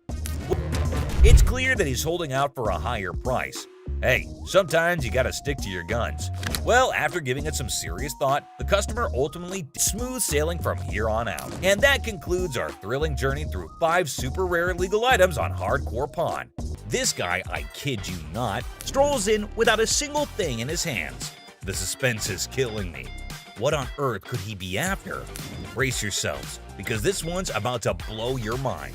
So a guy comes in asking to tattoo their logo and get paid for it? Now, I won't sugarcoat it. This idea might come off as a tad bit idiotic, but hey, different strokes for different folks, am I right? I don't think that this guy was thinking through this. My dad wouldn't get it done, so why the f would this guy get it done? Guess what? Ashley ain't exactly blown away by this whole thing and finds it pretty dumb if you ask me. Just when you start thinking he's all about giving props to the shop, it turns out he couldn't care less. You got any tattoos underneath? Holy moly. This dude means serious business, I tell ya. Brace yourself for the mind-boggling price he's demanding for that tattoo. Well, I'm looking in the range for about $1,000. $1,000? Yes. He is so crazy for that. Now we're in a bit of a pickle trying to figure out who the real idiot is, him or Les. I mean, this guy is practically selling himself here. Come on, Les, get your act together, buddy. He's gonna have a new tattoo. Wait, you wear a shirt, so you'd be covering it up. No, I wouldn't be covering up. I'd walk around. But here's the moment of truth. Did they strike a deal? Drum roll. Nope, not a chance. This dude wasn't willing to budge below $500 for the tattoo, which kinda makes sense, I guess. But Les wasn't about to cough up more than $250. $250. Can't do it. So hey, at least you didn't end up with that dumb tattoo, am I right? Now get ready for this next woman, cause it's about to get interesting. So this lady is trying to make some money by selling these coats to cover her bills. But honestly, the coats didn't look too great, and neither did her chewing. $415. Is that what you said? Well, I said it $400 a piece. But Ashley was totally caught off guard by that. And seriously, the price is insane, don't you think? Now she's stepping in, offering some real prices. Let's see how the other person reacts to it. $40. No doubt that's absolutely hilarious. Now they're trying to haggle, but it's honestly gross and distracting when she chews like that. I mean, check out that silly behavior. How's that come? So the bodyguard is clearly here to kick her out, and you won't believe what she pulled off. Boy, I like big boys, yeah. You gonna climb up on you, huh? That was just plain weird. But the next one is even weirder, believe me. And speaking of flirting, this next customer is on a whole new level. She's got a necklace in her possession, so she's not showing up empty-handed. But here's the twist. She's actually here for Ashley, or something else. Could it be her sneaky way of striking a deal with the pawn shop? She's got a good personality, and she's so sweet. Oh, snap. That's the thing, guys. A lot of people pull off scams like this. And let me tell you, the way this woman starts behaving with Ashley is just downright bizarre and idiotic. But hey, let's not waste any more time on the theatrics and get down to business, shall we? Can I look that up? Yeah, I got a good price. I adore. Now Ashley's starting to feel a bit uneasy with this whole situation. It's not every day you encounter someone acting all creepy when you've never even met them before. And here's the kicker. This woman insists she's been here before, but wait till you hear what the system records actually reveal, and trust me, it's gonna be a shocker. I look her up in the system. She's never been here, right? I can't find her. Well, well, well, are we really surprised here? This woman just can't seem to stop flirting with Ashley, but what really concerns him is her dishonesty. And let me tell you, her response to it is nothing short of idiotic, yet undeniably hilarious. We've got ourselves a real comedy act unfolding right in front of our eyes. So you lied to me? I do like you. No, you lied. Now, I can't help but wonder if she was just playing her cards to seal the deal, or if she genuinely had a thing for Ashley. Either way, she managed to strike a deal, and now she's out of Ashley's hair. Mission accomplished, I suppose, now back at the pawn shop. And this time, we have a surprise because we've got a whole cast of characters in here today. Check out this lady starting off all cheerful and friendly, saying hi to the folks at the front desk. But out of nowhere, she does a complete 180 and turns ice cold. What's her deal? Ring out. You lost this ring. This lady is all like, I totally came by here last month, I swear. But guess what? The computer ain't lying, my friends. The receptionist straight up told her that her precious ring is nowhere to be found. And you know what? It's on her. If she really cared about that ring, she should have shown up way sooner to claim it, but she didn't, so tough luck, I guess. You didn't bring it last month. You brought it 4 months ago. Now this lady is totally losing her marbles, you know? I mean, it's kind of dumb if you ask me. She should have just remembered where she left her stuff, but no. Instead, she's going off like some chatty old grandma, non-stop yapping about it. Give me my motherfucking ring and let me see a manager in this bitch. I'll get you a manager in this thing. Oh boy, we've got a real character on our hands here. This lady just won't accept any responsibility, I tell ya. Hey lady, newsflash. It's your job to remember, not his. This is where she's really taking the cake and acting like a complete idiot. And get this, she starts pointing fingers at poor Les, blaming him for this whole mix-up. You got me f***ed up. Well, no, you got yourself No, up. you got. Can you believe it? I mean, come on, lady. It's clearly your fault, not his. Thank goodness for that bodyguard who swiftly stepped in and removed her from the scene. I gotta say, it's giving me secondhand embarrassment. Just look at the unending drama. Sorry that your grandma's ring exceeded its time limit. You made the mistake and did. But what we've got next will blow your mind. So it's just another day dealing with annoyed customers. This lady was supposedly waiting for 2 hours, or so she said. But man, isn't she a little too aggressive? Oh, you gonna ignore me? Can I get some help? Now Ashley jumps in to handle the situation, but this lady won't even let Ashley speak for a single minute. Such a big mouth. You need some better help up in here. I've been standing here going on almost 2 hours. This lady just won't quit shouting, and to be honest, Ashley is so done with it. But you won't believe what this customer does next. It's seriously shocking. Because he told me. Excuse me. Seriously, what kind of lady does that? I get that she's mad, but why resort to getting physical when the manager is talking calmly too? Wait, and this lady couldn't handle it, I suppose. You won't believe what she does next. Seriously shocking stuff. This customer walks in claiming she's here to get back the stuff she pawned off. But guess what? Sit. Buy. Not pawn. They were buy. Turns out she didn't pawn anything. She straight up sold it off. Man, this lady is clueless. She doesn't have her ticket and she expects someone to help her out? Seth tries to intervene, but it's pointless because this woman just can't grasp the fact that without the ticket, there's nothing anyone can do. If you bring me the ticket, I'll be more than happy to take care of it for you. I need my. Show me the ticket. I don't have my ticket. Now she's all paranoid, thinking people are trying to deceive her, and she's planning to take matters into her own hands. Uh-oh, that can't end well. At this point, it's best to just walk away, lady. Phone call. A little phone call? I'll be up here to handle y'all motherfuckers. Who you having? This lady is refusing to leave until her brother shows up to give the pawn shop owners a beating. How messed up is that? Seriously, this woman needs to just shut up. Better be ready. For what? Because my Better brother's be gonna ready come up here and to handle do you. what? And there you have it, ladies and gentlemen. These were just a few of the characters who made it onto our Idiot of the Day list. Customer flirting. Imagine you're ready to pawn that chain, right? How about using your charm to score a sweeter deal? Remember Ashley? She had a customer smitten with a better offer. You're the first person I met when I first come here to this pawn shop. Yesterday, I come up here and I got my chain out. Now I gotta pawn it again. How much you have it in pawn for before? Oh, I had it on 120. I was gonna pawn it for 200. Do you wanna take a look at it? Yeah. Just wait, my friend. What's the plan here? You and Ashley? Do you like BFFs? Now, from where this unconditional love stems, suspicion might be knocking at your door. I can't find her name in the system. You sure can keep a woman waiting. Well, here's the thing. I don't even see you in my system. So you lied to me? I do like you. No, you lied. I adore you. I appreciate would not that. lie to you. Whoa, that confession strategy is next level.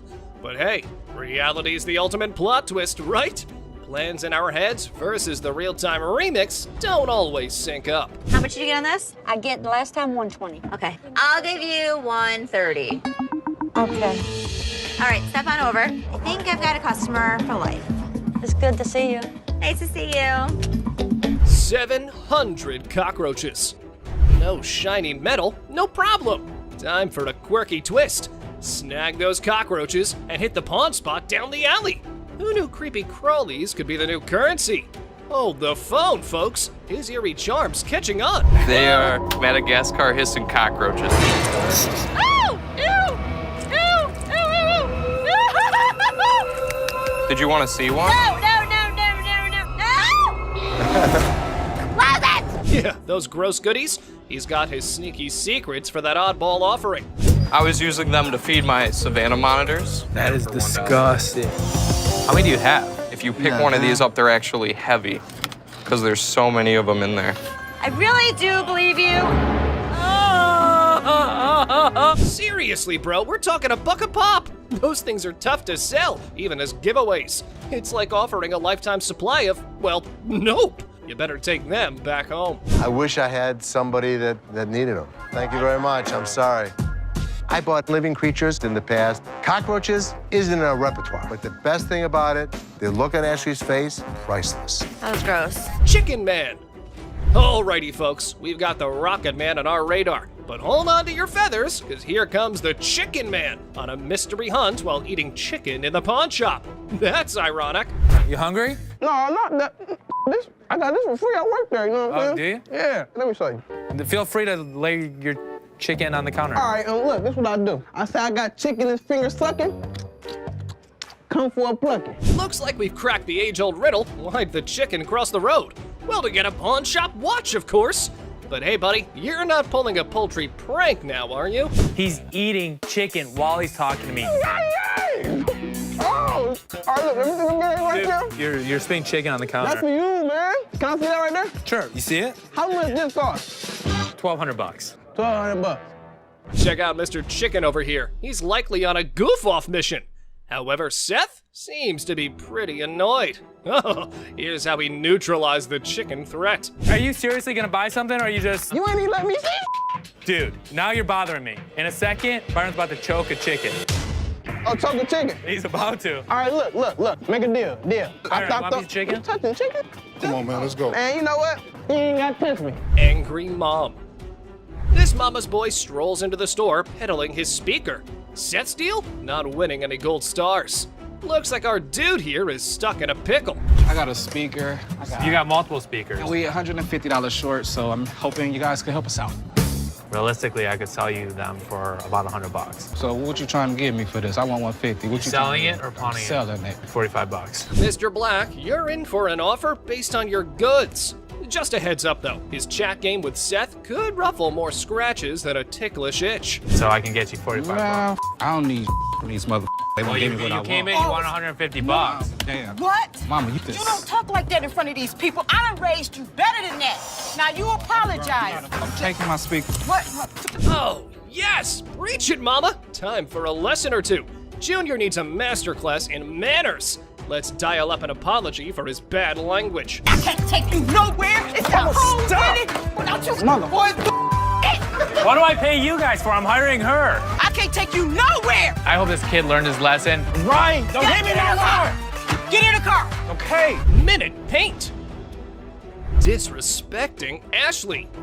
This man is on the hunt through the shop, spotting a bed-cum table. He's got a plan for some store-wide spotlight drama. Look what he has to say. This is a sex table, baby, right? This actually... Get your ass over and shut up.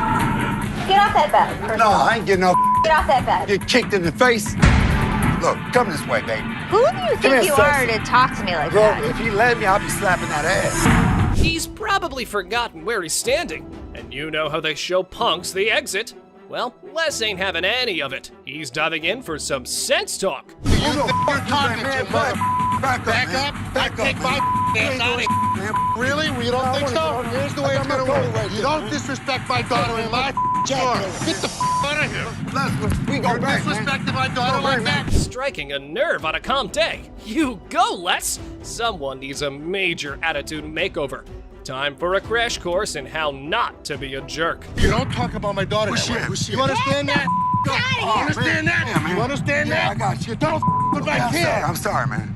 You don't with my kid. I'm sorry, Les. I'm sorry, man. Get this off the property. What's going on out there? Do not go out there. Dirty couch. Fresh in a new city? The furniture hunt's on. And guess where you score budget-friendly items? Yup, the pawn shop. Have a look. We have used furniture, and we give deals. Our used furniture sometimes has things on it. Why is it so freaking dirty, man? Because it's used. That's why it's $397.77. Really? Well, I only got $200. What's the dilemma here, man? Buying a used sofa at a pawn store and expecting showroom shine?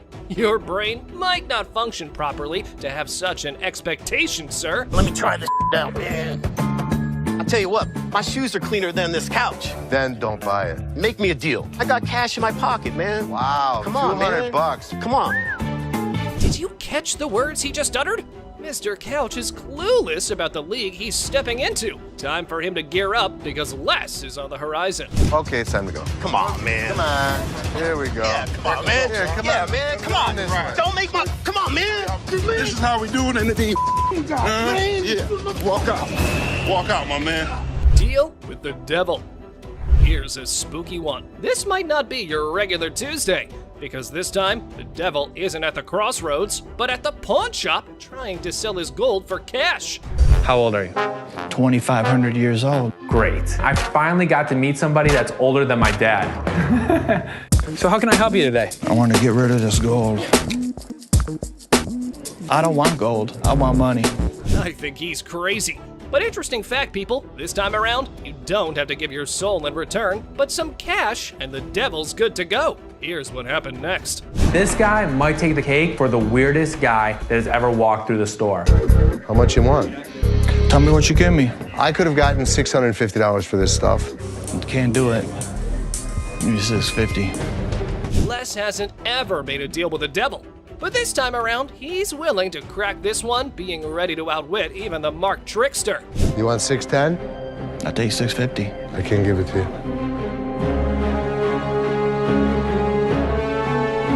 I guess we don't have a deal. I'm sure you're curious about what happened, so let's not waste any time and jump right into it. So this customer walks into the pawn shop looking visibly upset. As usual, Ashley greets him and asks how he's doing. Turns out he's not doing well at all. Here's the reason why. I'm not doing so good. No? My grandma just passed. I'm sorry. It's really sad to hear about it. Now, he brings along a ring that belonged to his grandmother. He wants to pawn this ring because he plans to retrieve it once he earns enough money. How sweet, right? However, it turns out that the ring is fake, which surprises the customer. Now, this got me thinking. Is he pretending or is he genuinely serious? It's hard to trust people these days, you know? But Ashley comes up with a solution to help him out by pawning his television. Can you guess what his response was? What the I look like pawning my TV? He starts getting rude with Ashley, which escalates into a heated argument. Then he demands his ring back, and not only that, he insists on being helped by another employee because he's annoyed with Ashley. And guess what happens next? Put your finger in my face! Don't put your finger in... Yep, that's how he ended up there. Crazy, isn't it? This customer's behavior became even more disrespectful. Just to prove that Ashley was completely wrong and useless. That's when, as you saw, the big guy steps in and knocks him down. But he continues to yell and curse at her. Eventually, Byron forcefully removes him from the shop. You got me up. No, let's go. Man, let me go. Let me go, man. Just when he thought everything had settled down, the customer goes ahead and threatens Ashley, saying he'll come back to get her. Oh dear, that's the biggest mistake he made since entering the shop. We all know what happens when someone messes with Ashley, right? Well, brace yourself and see it for yourself. On the ground. On the ground. On the ground. Dang, the customer was literally scared for his life. Next up, it was just another normal day at this famous pawn shop called American Jewelry and Loan, located right in the heart of Detroit, USA. He comes in with his Xbox and immediately tells Les that he needs to get as much money as he possibly can for it. He knew that they probably get a lot of Xboxes anyway, so that does not set him apart from the rest of the regular customers. He reveals that he needs as much cash as possible, and it is all for his girlfriend, one night. And get this, they're accusing her of being involved in, wait for it, prostitution. Yeah, you heard that right. Is this guy delusional or are the cops mistaken? And here's what they had to say to justify his beliefs. And Les was clearly not here for his unreasonable demands. Take a look at his reaction. I need $300. I can go $80. Oh my God. I need $300. Immediately, this customer gets enraged and begins demanding $300 for his Xbox, as if he was in a position to mark the prices. Here is what went down at the pawn shop, which was $80, which is way far from a whopper of $300. He even put his finger on Leslie's face, and that is when he knew it was time for this guy to leave. And he did not make it easy or go away quietly. Take a look at what went down. Well, at least they wished him a good day. Moving on to the next. You talking to? Alright folks, let me set the scene for you. we got Sharonda and her son Deontay strolling into the pawn shop. You see, it's Sharonda's birthday, and she's all about treating herself to some classic, fabulous jewelry. She's pumped, she's excited, she's ready to sparkle. But hold up, here comes Deontay acting like he couldn't care less. This kid's got an attitude and thinks he knows it all. He's annoying both his mom and Seth, the helpful employee trying to assist Sharonda in finding that perfect piece. He kept saying that it would be cheaper at a regular jewelry store, when in fact, it was way cheaper here at the pawn store. Clearly, he did not understand the concept of it. And get this, he paid $500 for it, only to discover that they're as fake as a $3 bill. And let me tell you, he is not a happy camper. Poor Seth, the pawn shop employee, gets hit with some seriously rude behavior. And finally, down to the #1 worst customer. This customer was being disrespectful and disgusting at the store, and someone finally put him in place.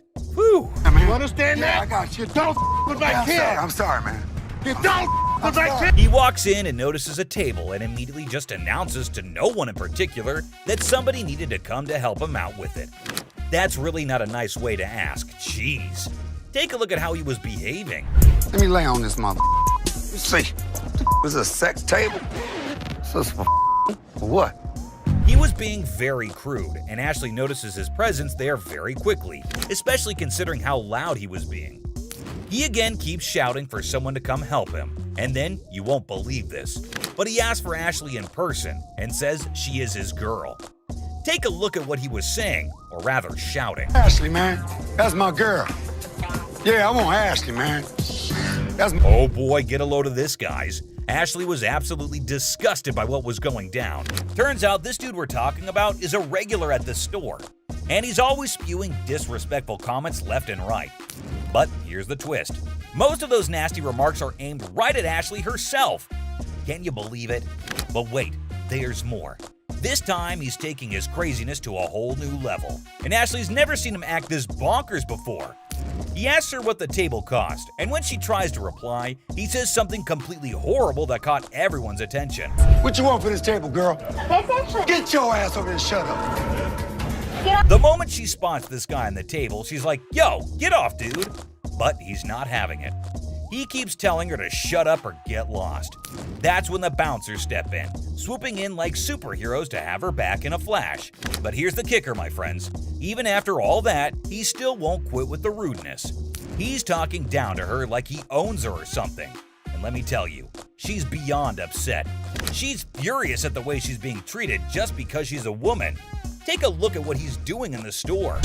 No. No, you be quiet. Look, come this way, baby. Who do you think you are to talk to me like Girl, that? if you let me, I'll be slapping. Yo, hold up, people. Leslie catches wind of all the chaos and rushes in to see what the heck is going down. And let me tell you, he's in for a major surprise. When he hears just how incredibly rude this guy is being, he straight up loses it. It's time for a full-on showdown. And let me tell you, this customer is in for a world of hurt. I mean, seriously, who would even try to mess with Leslie, especially in his own store? It's about to go down, my friends. Over how? Look, I ain't even looking at this mother. Do you think you're talking to, mother? Back up. Take my. Leslie has reached his boiling point. He simply couldn't tolerate how this disrespectful dude was treating his own daughter anymore. Enough was enough, and he was ready to put a stop to this nonsense once and for all. Brace yourselves, because things are about to get real intense real fast. Without hesitation, he grabs the guy by the neck and firmly tells him to get the heck out of the store.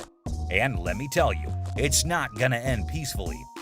And that's a wrap, folks. We hope you enjoyed diving into the world of hardcore pawn. We'll be tagging along with Ashley, Rich, and the whole crew as they navigate the wild world of pawnbroking. The first listing that I have for you today will totally blow you away. Excuse me, you trying to scare me? Excuse me, excuse me. So this super chill customer walks into the store, all dressed up and comfy, and heads straight to Ashley to handle some serious business. But hold up, because what she drops on us next is straight up mind-blowing. She hits Ashley with the bombshell that she's got a baby on the way, due in just a month. And guess what she wants? A horse! Yeah, you heard me right, a full-on horse chair for kids. She claims she saw it right here in the store last week, but couldn't swing the cash at the time. What do you do? Well, I'm due next month. Oh, is it your first? Yes, it is. My first. Congratulations. But wait up, there's more. When Ashley starts digging for details, she spills some serious tea. Apparently last week this horse of hers was priced at a cool $20, but that's not even the wildest part, believe it or not. She starts pouring her heart out to Ashley, sharing her tough story. Turns out she's a single mom, and her no-good husband just up and left her hanging. And get this, y'all, she's rolling with just $10 in her pocket right now. Talk about a major struggle. I mean, can you even wrap your head around this whole situation? We've got a comfy customer, a baby on the way, and a horse hunt in a pawn shop. It's like a whole new level of pawn shop pandemonium. Will Ashley buy into this roller coaster of a story, or see through the smoke and mirrors? Will this mama-to-be get her horse and live happily ever after? Only time will tell, my friends. Ashley didn't stop at just asking about her job situation. She went above and beyond to lend a helping hand. I'm talking about next-level generosity here. You won't even believe it. So, after the customer shared that she was trying to find work, Ashley's gears started turning. She wasn't gonna let this mama struggle on her own. She knew that actions speak louder than words, and she was ready to take action. Ashley's got a heart of gold, and she wasn't about to let financial hardship hold this customer back. She reached into her own pocket, offering some much-needed financial assistance to help ease the burden. You give me 5, and then my gift to you is the remaining 15. No doubt, fam. That's exactly why we're all big fans of Ashley. She's got a heart of gold and goes above and beyond to help people out. I mean, seriously, who would be so generous as to sell a $20 item for just $5? Ashley's all about spreading love and making sure everyone feels valued and supported. But hold up, because Ashley's kindness doesn't stop there. She sees the potential in this customer and wants to offer her a real shot at turning her life around. She invites her to come to the office after the baby arrives so she can hook her up with a job right here in the shop. Talk about a game changer, right? Ashley's not just handing out fish, she's teaching this mama how to catch them too. And get this, when it was time for the customer to head out, Ashley didn't just send her on her way. Oh no. She personally walked her to her car, making sure she felt supported every step of the way. Now brace yourself for what went down in the parking lot, because it's gonna blow your mind. You won't believe the unexpected twist that took place right there. Again, thank you so much. My pleasure. Anything to help you and the baby. Woo! Oh my god, I can't even! That situation was like the ultimate plot twist, right?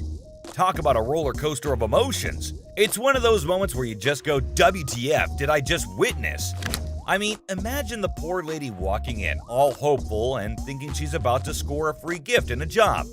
She must have been on cloud 9, thinking she had hit the jackpot. But little did she know, her big ol' lie would get caught. Out of nowhere, that fake baby belly just falls right off. I can't even describe how hilarious and unexpected that was.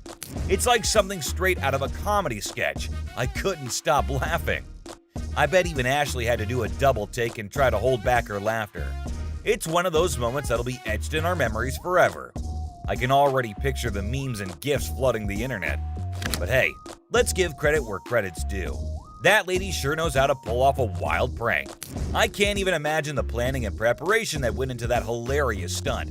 She definitely knows how to keep us all entertained. You offered her a job after she had the baby. I think she just had the baby. I mean, he isn't wrong technically, you know. And if you thought this was crazy, hold on to your hats, fam, because the next lady is about to blow you away, quite literally.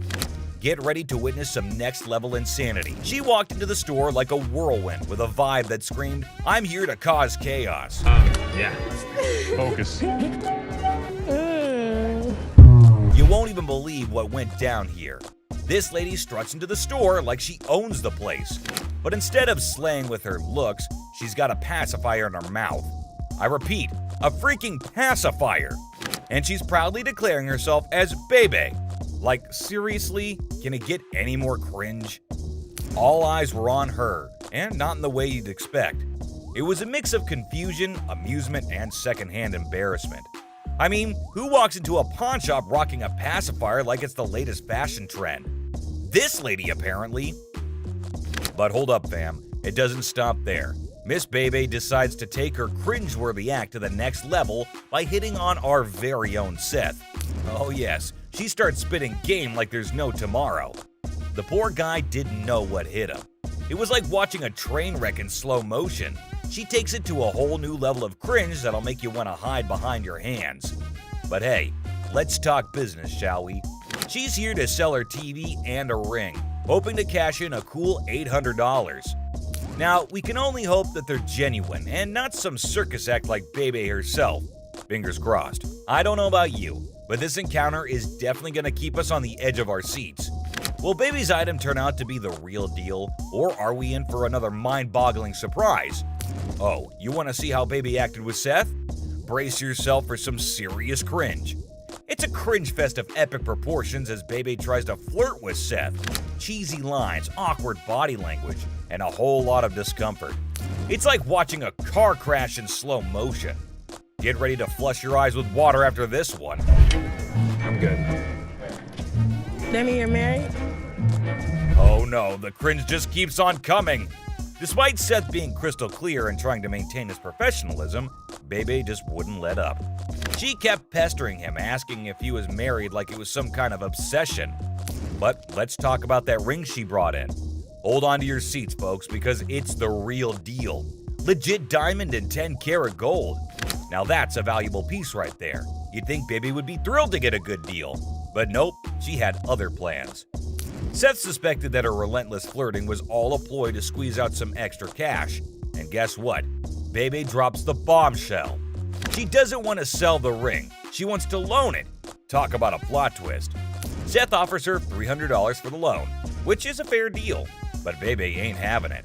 She keeps pushing for a higher price like she's on some kind of bargaining spree. And what she does next is going to traumatize you. You want to taste my ring? No. Or lick it? No. You want to taste it? Oh my god, Bebe's behavior was off the charts, like she was trying to break the cringe-o-meter. Who in their right mind thinks it's okay to make such inappropriate comments in a public place? It's beyond disturbing and downright revolting. I mean, seriously, who even thinks about asking someone if they want to suck or lick a used pacifier? The one that she had in her mouth since the time she came in and has been moaning into? That's some next-level weirdness that nobody wants to witness. It's like she was on a mission to make everyone around her uncomfortable and leave us scarred for life. Seth and Rich handled it like champs, though. They were visibly taken aback and tried their best to maintain their composure. They were keeping their cool in the face of such utter madness.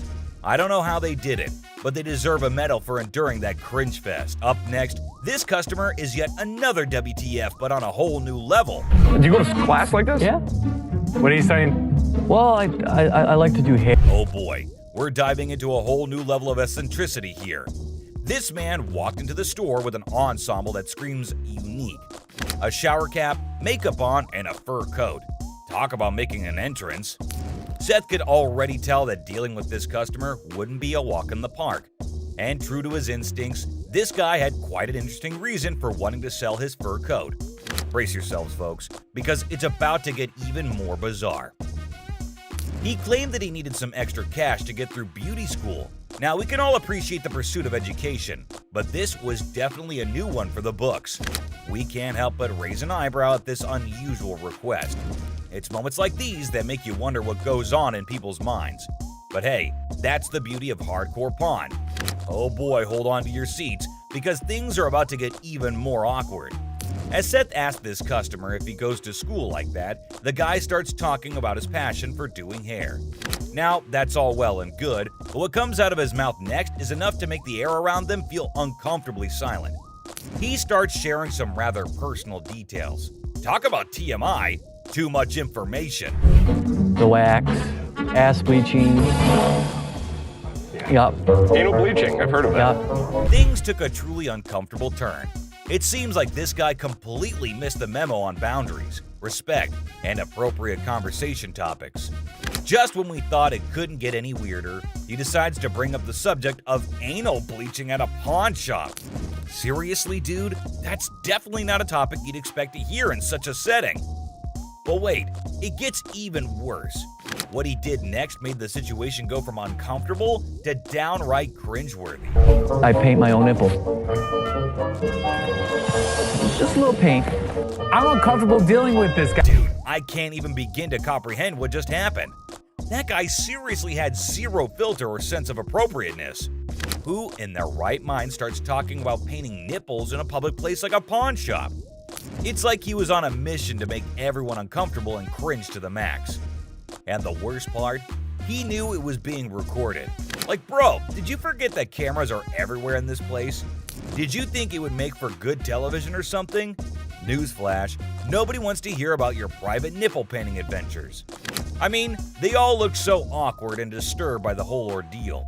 It's like they were stuck in a real-life episode of Awkward Encounters 101. I don't know about you, but I'm still trying to process what just went down. Can we all just agree to keep our private hobbies and intimate details to ourselves, especially in public places? Please and thank you. But this next customer is downright disrespectful. And I don't understand why poor Ashley always gets the people who throw so many tantrums. Somebody else to talk to, it don't even matter. I don't have to talk to you. And I don't talk to you either, so why do you... So this lady struts into the store, flaunting her Gucci bag, thinking she's about to cash in on it big time. She's looking to get a loan of $150 for that designer piece. But hold up, Ashley ain't having it. She inspects the bag like a hawk and drops the bombshell. She's only willing to offer $50 for it. Now, you can imagine the look on the woman's face. She's not exactly thrilled with that quote. Why is it $50? The certificate and everything is in there. And the bag costs actually way more than that. Well, if you can tell, it's... In fact, she's downright pissed off from the get-go. She starts going on and on, trying to justify why $50 is an insult to her precious bag. She's all like, hey, it's got the certificate and everything. I deserve at least $75 for it, even though it originally cost way more. But Ashley, being the savvy businesswoman she is, ain't buying it. She calmly explains to the woman that the bag is stained, and that's why she can't offer the price she's looking for. It's like trying to sell a damaged slice of pizza for full price, you know? The lady's just gonna have to accept the reality of the situation. But you still willing to buy for $50 though, so if it wasn't worth it, why would you even... And let me tell you, the exchange between Ashley and this bag-loving customer is anything but pleasant. It's a classic case of someone thinking their precious item is worth more than it actually is. Will the lady come to her senses and take the deal, or will she storm out of the store in a fit of rage? Yeah, things really start to heat up at this point. The woman, clearly not satisfied with Ashley's explanation, starts raising her voice and getting all confrontational. Ashley, being the pro she is, remains calm and composed. She's not about to back down from a little confrontation. She stands her ground and reiterates that the condition of the bag significantly affects its value. It's like trying to sell a scratched-up smartphone for top dollar, you know? People want their luxury items to be in tip-top shape. But this woman, she's not having any of it. She's convinced that Ashley is trying to lowball her and rip her off. The tension in the room is real. Customers nearby are watching with wide eyes. Can I talk to somebody else? I don't want to talk to your pepperoni looking ass. Can I get somebody? My pepperoni look... Oh boy, that customer really crossed the line with her insults. Pepperoni looking ass is definitely an unusual choice of words. And well, it's not a very flattering one either. It's basically an insult and a very stupid one. But here's the thing. This customer clearly underestimated Ashley's authority and position in the store. She didn't realize that Ashley was not just any employee, but actually one of the owners. Talk about a major oops moment on her part. Ashley, being the boss lady that she is, didn't take kindly to the disrespect. She made it clear that she didn't want to engage in any business transaction with someone who was being so blatantly rude and disrespectful. And honestly, who can blame her? No one should have to put up with that kind of behavior, especially in their own establishment. I don't talk to you either, so why don't you go home? Can I talk to somebody else? Why do I have to talk to you? Because You disrespectful. I'm disrespectful. She kept shouting and abusing Ashley while the guard escorted her out of the door. But she could scream all that she wanted. Ashley was not going to give one tiny little thought about it. You disrespect them, you're out of the store. Simple. I just don't understand what was the need to get disrespectful in the first place. And why was she so pissed at everyone, OML? So that's a wrap on WTF Moments on Hardcore Pawn. If you've enjoyed the wild and outrageous encounters we witnessed today, make sure to hit that like and subscribe button to never miss an episode of jaw-dropping pawn shop drama. See you in the next one. Signing out. Watch your punk ass up, 'cause you ain't getting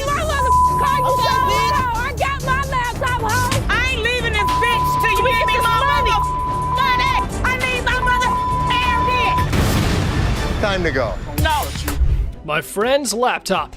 Are you low on cash? How about you swipe your laptop, hoping to make a quick profit at the nearest pawn shop?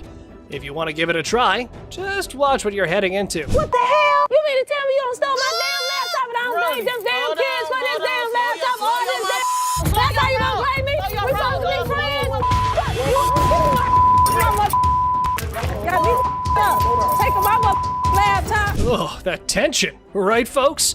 However, our big boss Les was unable to fully comprehend the conflict. And he couldn't care less. These people were just up to making a fool of themselves. I think that these women were fighting over laptops.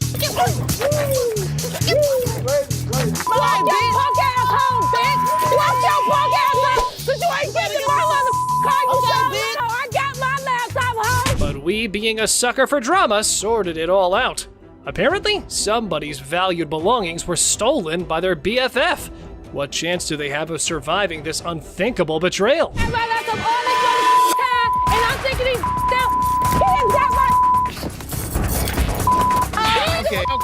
All right, that's enough. That's enough. All this time, my laptop was missing, but I got my laptop. That's all that matters. All right. Earring error. In the dazzling world of pawn shops, we find a woman aiming to part ways with her prized earrings. But only if things were that simple, then there wouldn't be a whole show made out of it. I'm here to pawn these earrings. Okay. Trying to get $350 for them. Why do you need the money? It's none of your business why I need the money. Pawn my mother jewelry. We all know that our big boss here has quite a keen eye for the merchandise he deals with. And warning, you better watch out if you try to sell him a knockoff. These are real. They are real earrings. They're just not real diamonds. They are. No, they're yes, not. They are real. How the you gonna tell me just by looking at my that they not real? They're not real. As things were getting hot, the woman kept getting non-negotiable. That definitely makes a reality TV treat. Keep it coming, girls. Ladies that act like ladies are treated like ladies. No, it don't work like I ain't leaving this bitch till you give me my money. I need my mother. Time to go. Stubborn guy. Our Mr. Clumsy here managed to turn his girlfriend's car all wrecked up. Now he's off to pawn his genius-level ideas to fix the car and his relationship. I need to pay my court fees. I got a DUI, crashed my car. Well, her car. I took her car with a couple friends. You just need to get as much as you can. It's not your damn business. I'm here for you. All full of himself, he went all gangsta mode on Seth, trying to get money for 2 of his rings. Did it work? Nope. However, things were about to get more annoying. What's the highest you'd go? $900. That's ridiculous. Tell him what it is. No, don't tell me what to do. Stop talking. Stand behind me. What's the problem? Tell her to stand behind me. This is men talking right now. Our boy's respect for his girlfriend shines through as the negotiations heat up. Hold on to your seat, because this encounter was a true lesson in having proper manners. Maybe we should just take the money. That. Stop talking. Just Dude, stop seriously, talking. why are you such an ass? No, you need. No, I don't need to. You're in my store. It is my property. business. It's not your property. Do I She's her tell own your person. property what to do? Hopefully one day she'll wisen up, move on, and realize that this guy's a complete tool. Mother-daughter feud. Well, ladies and gentlemen, hold on to your liquor bottles for a heartwarming episode of Mother-Daughter Treasure Hunters. They had gathered some priceless junk to fund their world tour. So what you got? I got some really expensive stuff. Show me. Some old liquor bottles. Some old albums. Stamp book. Didn't you think he worth something? No. You got a whole lot of nothing going on over there. But wait, Les examines their items and deadpans. Sorry, ladies, it's all junk, no worth. The things took a swift left from there, guys. Told you it wasn't worth nothing. You need to watch your trap because this worth everything to me. It don't matter. They don't want it. This is not junk, okay? So don't you comment on. I told you. So you better not don't. to come here. You better don't go there. Gas. You better don't. You better don't. It's like watching a comedy where emotions run high over little treasures. They both argue fiercely about sentimental items. Talk about teaching your kids some manners. I will kick your ass. I'm your mama. You better don't. How the heck you better don't? No, you get the off my. I thought it was kind of funny watching the mother and daughter argue with each other. Okay. All right, that's enough. That's enough. Body slam. Our guy claims his grandma's ring is a lost treasure. Well, that part's for Ashley to decide, whether it's real or something that came out of a cereal box. How much are you looking for? Is this enough to pay rent? How much is your rent? $300. Okay. Do you have anything else? Because this unfortunately is not real. What you mean it's not real? It's not real gold. Basically, y'all sit up here and waste my time talking to you. You didn't waste your time. Oh dear, Mr. Sad Story, you've really painted yourself into a corner now. It was almost as if he was starring in his own drama series. I'm like, just give me my ring. I need to speak with somebody else because you irritate me flat out. I'm trying to help you solve your issue. What you mean? What you I'm mean? trying to help you solve your issue. Lower your voice. This guy's acting really erratic, and it's making me really nervous. Hold on tight, because here come the Powerpuff Boys to rescue our protagonist from his own soap opera. What a gimmick. A day he's gonna remember for a while. Don't put your money in. No, she ain't by herself, man. She ain't by herself, my man. Bitch, I'll be back, bitch. You're talking that now, get the hell out of here. He was lucky I have other things on my mind, or I would have beat him to a pulp. PlayStation. In a stunning twist, our lovable, larger-than-life customer walks into the pawn shop dreaming of snagging a PS3. Let's hope the controller can keep up with his enthusiasm. How much are your PlayStation 3s? How much you want to spend? Got $70. Can't let you go for 70, my man, unfortunately. I've seen them for $70 to $80 at other pawn shops. Does it come with a warranty? It comes with an as-is warranty, unless you'd like to purchase an additional warranty, which I'd like to help you with. This is bull. Our six-pack gamer needs some physical exercise rather than video games. Mirror, mirror on the wall, who needs a jog more than them all? I need a PlayStation 3 for $70. I sell them for $100. That is ridiculous. All I got is 70. I want somebody else to talk to around here. Well, there's only gonna be one other person you're about to talk to, and if you keep your voice raised like that, we'll be more than happy to speak with you. And here's where you might consider scheduling that eye wash. Oh boy, up next could rival the comedy sketch, complete with unexpected twists and turns. Get out of here. I'm gonna take a ride, big boy. Big boy. Ride, big boy. Push me. Here we go, big boy. Here we go. Have a good day. What's all that about? What you wanna do? I come down this my level, beat your ass down here. What? Think you all that, bitch? Do it right. Ashley fires. So, guess what? There was a worker at the pawn shop who some folks thought might be stealing stuff. Ashley got wind of it and had a little investigation on her hands. You said you wanted to know if Tressa asked me to put anything else on the internet? Yeah? Well, she did. She did? Another watch. Are you kidding? Nope. I'll take care of it. Don't even put it on the internet. Okay. I have to check with Brian first to see if Tressa got permission to pull the watch from the display case. Right when Ashley was busy being a detective, the sneaky thief decided to drop in. What wonderful timing! Well, since you're here, time to do some explanation. I didn't ask him to put it online yet. I didn't ask him. So he wouldn't just offer it? Right. You said to come to one of you guys. Well, before I would have bought it, I would have came to you But guys. you already asked him to put it on the internet. No, I said, was it a possibility? I pulled it out. Okay, you went around the bush and kind of asked him. No, I'm still not 100% sure if I wanted to buy it. Alrighty then, you're going home because you were not hired to make CEO-level decisions. But wait, there has to be more about this situation. You're fired. That's fine. That's fine. I said I wasn't even sure if I was going to. It's fine. I literally told everyone that you weren't as big of a bitch. I was wrong. Excuse me? Get the out of here. Get out of here. Let's fight. How much can you give me, man? 20 bucks? $20. What the hell you mean? I'm more or less helping you than anything. Man, I'm gonna need more than $20 for this, man. Of course, they're giving you exactly what it's worth, aren't they? So just take the money and run. But anyway, here is how our man decides to handle the situation. Well, folks, things took a nosedive when our beloved Les decided to make an appearance. It was like wrestling mania at the pawn shop. Damn! What the you gonna do? Bro, what is you doing, man? Yo, man. If you steal something, you're a thief. I mean, look up in the dictionary, that's what it means. Bad parenting. The pawn shop door swings open, and a furious mother charges in like a bull in a china shop, demanding to know if her daughter sold her precious ring here. How you gonna sit here and tell me? You told me you brought it here, right? Yeah. It best be here. I don't have it. Now what we gonna do? There's nothing what I can do. What the hell we gonna do? Because I need my Nothing I can do. Don't just watch my mother. I want my ring. Eh, not a good impression anyway. To defuse the chaos, Ashley stepped up. Let's see if it helped or not. You took your grandma's ring. Yes. And you pawned it. When? The day before yesterday. Okay, so where's your ticket? I don't have it. So let me ask you a question as a mother. Did you press charges against your daughter for being a thief? I'm not pressing no charges against my daughter. Then you can't get it back. No. Get a grip on yourself, Mommy. The woman just won't listen to anyone. Man, where do such people come from? No wonder her daughter's acting the way she is. I came in here to try to resolve the situation. Because you want to figure it out. Hey, get off him. You better figure out some way to get your mom's ring back. Watch when I get your ass home. Now see? Now you got labeled as a thief. Coin thief. Ooh, there's a new player in the game. This fella's got a quarter that supposedly belonged to JFK when he got the axe. And guess who he's trying to sell it to? Les, of all people. This should be interesting. Hey, the second person to touch it, man. You see this, man? Who was the first? JFK, man. JFK? Hell yeah, I'm trying to get $30,000 for it, man. Really?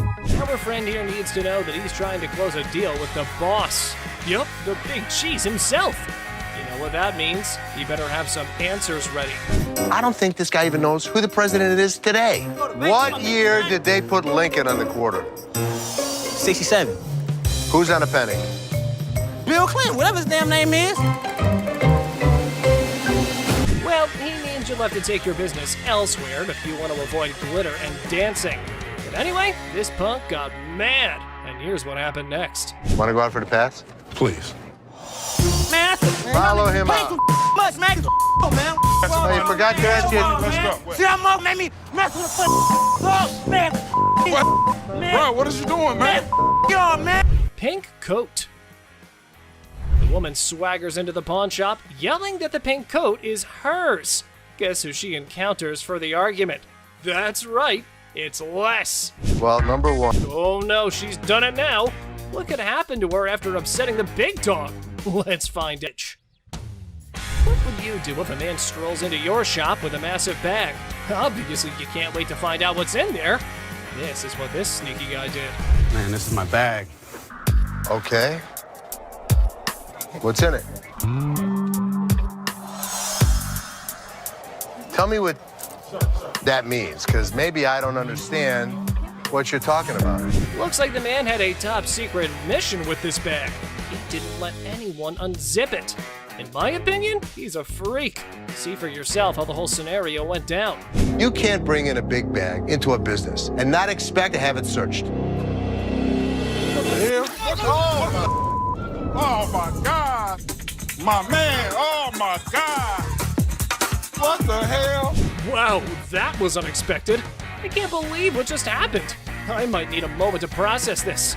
It's not something any of us were prepared for. So I'm just gonna let things lie. If I see anything on the news, I'll report that he was here. I saw that.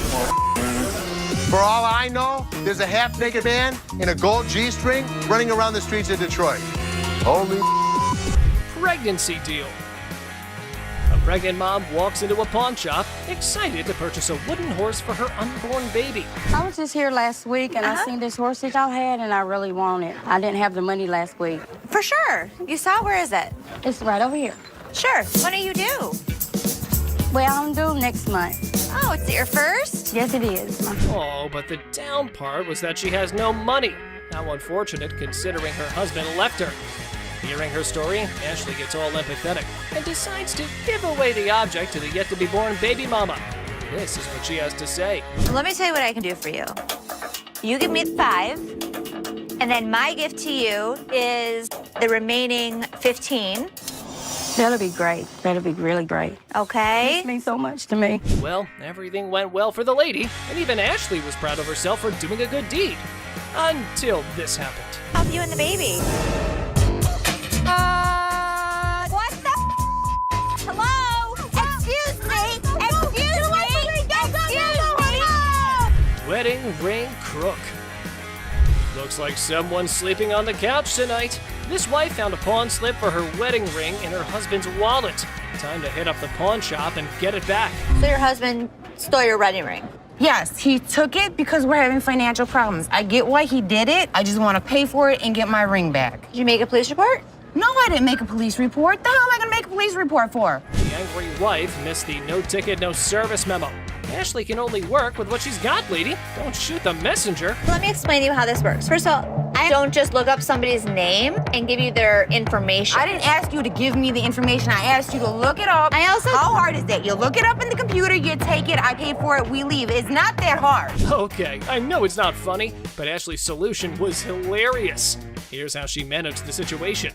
Nobody saw it coming. Is it Take that hard? your pretty little feet, walk your pretty little legs out of here. You are not. Just go back there and give me my How hard is that? You can't just go back there and type in a name? It's time to go. The only person you should be threatening is your husband. Invisible friend. A guy trying to pawn a fake bracelet walks into a store with his imaginary friend. However, Les was skeptical until the friend started haggling for a better price. My partner right here, Robert, we want to pawn this. You're who? My partner, Robert, right here.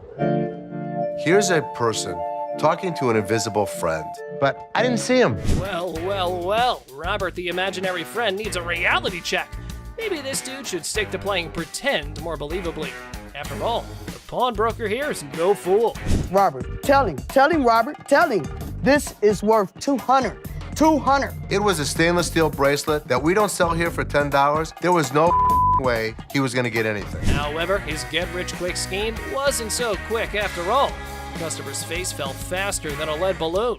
This is how we reacted to the situation. And he talking about he can't give me nothing for this. What the is that? No, come on, let's go to the outside. I gotta look at it a little more better. All right. I ain't leaving. I'm not leaving, man, until I get some money. I'm not leaving, man. That man, let me go. Stolen telly. This lady's ex-boyfriend pawns her TV for some quick cash. With determination, she enters the pawn shop and confidently declares, "I'm here to rescue my kidnapped TV." I need to get my stuff, my 2 TVs. I need your ID or the ticket. I don't have no ticket or no ID. My stuff was stolen and pawned from my boyfriend. We need him or the tickets. Or... What you need him for? He ain't even nowhere around. Ah, the policy police strike again. No ticket, no claims allowed. And in a spectacular display of logic defiance, here's how she responded to the situation. Listen, don't land on my window. Bitch! What? If I'm gonna have to get ratchet? You don't pound on my window. Yes, I can. No, you can't. Oh boy, it seems like someone stirred the hornet's nest. But fear not, Ashley swiftly shut down those threats like a master conductor. Lesson learned, universe. Okay. Oh, please. Bye. See ya. No. You're crazy. Yeah, I am crazy, and I'll show you crazy. No password. Oh boy, trying to pawn that laptop at the store, but conveniently forgetting your password? Suspicious much? Brace yourself for some dose of skeptical boss lady.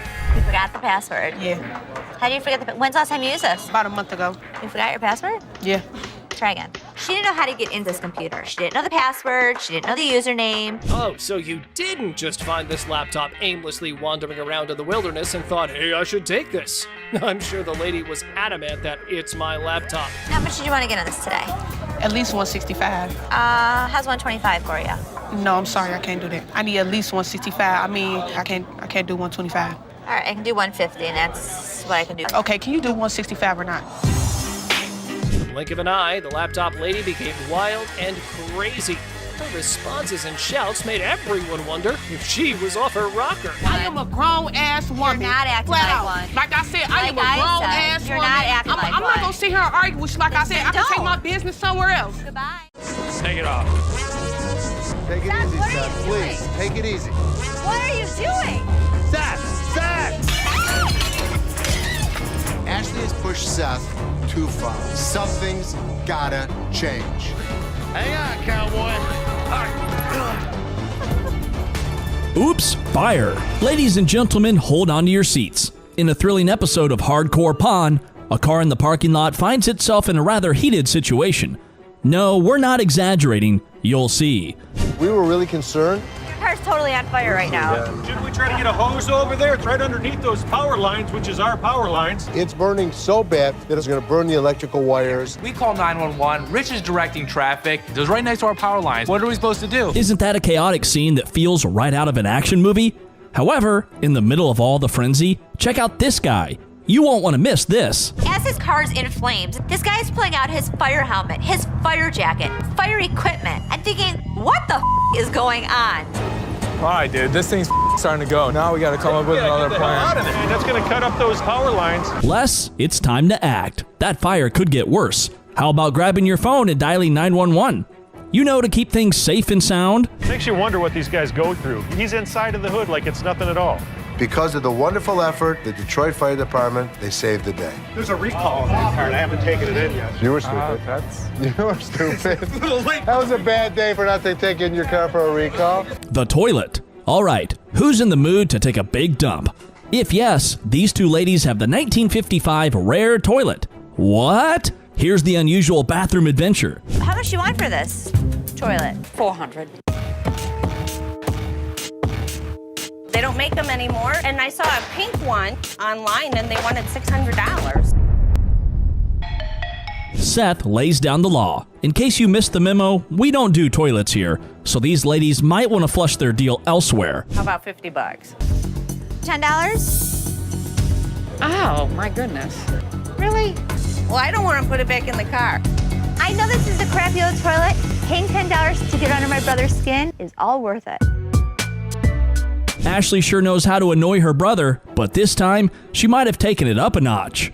Anyway, just have a look at how he decides to take care of the toilet deal. Would you like to double your money? Who wouldn't? Here's 20. Meet me outside. See you out there. Bobby J, bring it this way. Take it easy, Seth, please. Seth! Mechanical bull. Ah, the nostalgia of the Wild West, where bull riding and tough cowboys reign supreme. But it seems like someone didn't get the memo that times have changed. It's time to get with the program, people. Girl, we're trying to sell our mechanical bull. Why do you have it? We had a Western-themed restaurant bar before, and that was the theme. We put the bull into the bar, okay. And now we've recently remodeled and changed themes, so now we've got to sell the bull. Well, slap on those cowboy hats. We've got ourselves a scene here. But seriously, who's taking bets on whether they can wrangle a decent price for that rodeo-style bull riding? How much do they cost? They cost around $15,000 to $20,000. How much do you want? $15,000. If I was to buy this brand new or buy this used from you, it's the same price. Rental companies rent these out for $750 a day. There's a lot of revenue potential. So $2,000 one time too. $2,000 no. Oh dear, it's quite a sight to witness these macho men taking their bull back home, but hang on, because Ashley just might have a surprise up her sleeve. $3,000 right now. $45. $31. $39, you pack it up. That's my bottom dollar. $34. I can't do it. Sorry, good luck. Casket car. You won't believe this one. A man seeks to part ways with his unconventional ride, a casket car, hoping to strike a deal with the pawn shop. I kid you not, to watch for yourself. So explain to me why you bought this? Well, we're really into Halloween, and it's basically the ultimate prop. I mean, our house is decorated, completely inside and out all year round. And by far, I believe this is one of the best vehicle we've ever owned. It's an everyday car for us. Well, Halloween enthusiasts, just let me know if it's the ultimate prop or not. But just wait, aren't we all curious if there was something inside the trunk? 30 years old, it's still pretty good. Are you selling it with the coffin? Yeah, we could do that. I mean, obviously. Is that a fake coffin? No, this is a real coffin out of a funeral parlor. Did it come with the casket? No, I gave it to my wife on Valentine's Day. Really? Oh. Things took an unexpected spooky turn. What's going on here? Maybe it's time we shift our attention from the creepy casket dummies and focus on the deal at hand. How about $1,500? What? Are you joking? He sees the value in a classic car. What's it gonna do? How about 25 with the coffin? Oh, wait. You're really seriously? Thinking about it, yes. $1,600. How about 18? $1,650. No. Monster deals. It's that time of year again, sales season. Just like any other shop, our pawnbrokers were pulling out all the stops to lure in customers. Get ready. I had the best idea. This is huge. Try to top this one, Seth. Bet you can't. What? What? Oh my God. Oh my goodness, brace yourselves. Ashley unleashed a marketing masterstroke that left everyone stunned. Get ready for the jaw-dropping details of her grand plan. This is your great idea. There you go. Monster deals. What is this? Seth thinks he's the only one that knows how to bring business in the store. This is my marketing technique. Come on, look at this thing. Do you see what's wrong with it? You don't know what the hell you're talking about. Our pawn queen was positively thrilled with the idea, but Seth, well, let's just say he didn't quite share the same level of enthusiasm. Here's what he thought. Monster deals. What the does monster deals even mean? Big deals. Their eyes are gonna be drawn to that. It's way too small. You can't even see it. Anytime a giant gorilla is on anybody's roof, it's gonna bring attention. They like the gorilla. Yeah! Horse. Gather around for an interesting story, folks. We've got a woman who had taken her horses to the nearby pawn shop in the hopes of getting some fast money. What an unusual move. Whoa, yeah, watch out. Watch out, we're coming. Wait. Wow, I haven't seen it all. There's a donkey too. You take him? Let's go. Okay, I'll meet you right out there. Let's head outdoors, folks. Those horses might get rowdy in the shop. And guess what? It's not just one horse. Take a look at this scene. I don't know how she did that. She was pretty good. So we got a donkey, we got Pony. Pony and a horse. Do you have a saddle? Back down, girl, saddle. Do you have a towel? Okay, I'm done. I'm done. This is the one we need to buy. It's not that far of a fall. Our pawn queen seems to fancy those pony sparkles. Time for some horse trading, folks. Let's see if a fair deal makes it way into the picture. I'll split the second one with you. 125? Yeah. Okay. Oh my God, I just bought a horse. The kids will have fun. I think the family will have fun. I think I should start to learn how to ride it. That was really crazy. You know, I never had horses in the store before, especially on a stripper pole. Now I'm glad we ended up buying it. Hovercraft. We've got a real treat for you this time. A fancy hovercraft has rolled into the pawn shop. Get ready for the ride. That's awesome. Thanks, man. Well, it does look like a grown-up dream. Take 600 for it. $400. No, can't do it. 450, 60, 70, 500. Okay. You got a deal. Thank you very, very much. I appreciate it. Redneck. Who said cycling was only a part of childhood? Not for this man. He brings in a super stretched redneck tricycle with a gear shifter that doubles as a beer tap.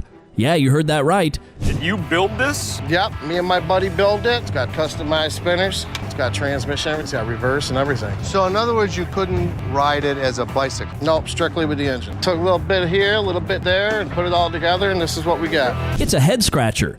Our visitor's chicken coop plans might baffle us, but let's stay on track and dive into the intriguing deal at hand. So here's what Les has to add to this. Can you show me how it works? Yeah, yes, I can. Yes, I can. Get out the way.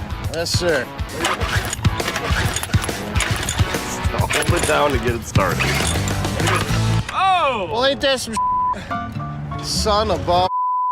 Just when things were getting interesting, that tricycle decided it had enough and broke down on us. Well, isn't that some hard luck this time? That's a dirty shame that it broke. It is a dirty shame. I like it. I like it. Well, dirty, bring it back when you get some... I will do that. Another cord in there. This was one of those situations I would have liked to have helped Dirty, but nothing I could do. You looking at mother? Get the off me. Hey, what the you look? I need my $20. $100. No, Mama, calm down. You won't believe how much this customer did when he couldn't take in the truth. Get the out of here, man. Get the out of here. Why are you standing behind me? It's a bright and sunny day at the pawn shop, but hold on to your hats because we're in for a wild ride. This cool and laid-back Albanian dude strolls in with a bunch of ancient comic books. When I say cool, I mean it. Like, look at this. Les, Ganti, how you doing? What's your name? Ganti. Genty? Yeah. Where are you from?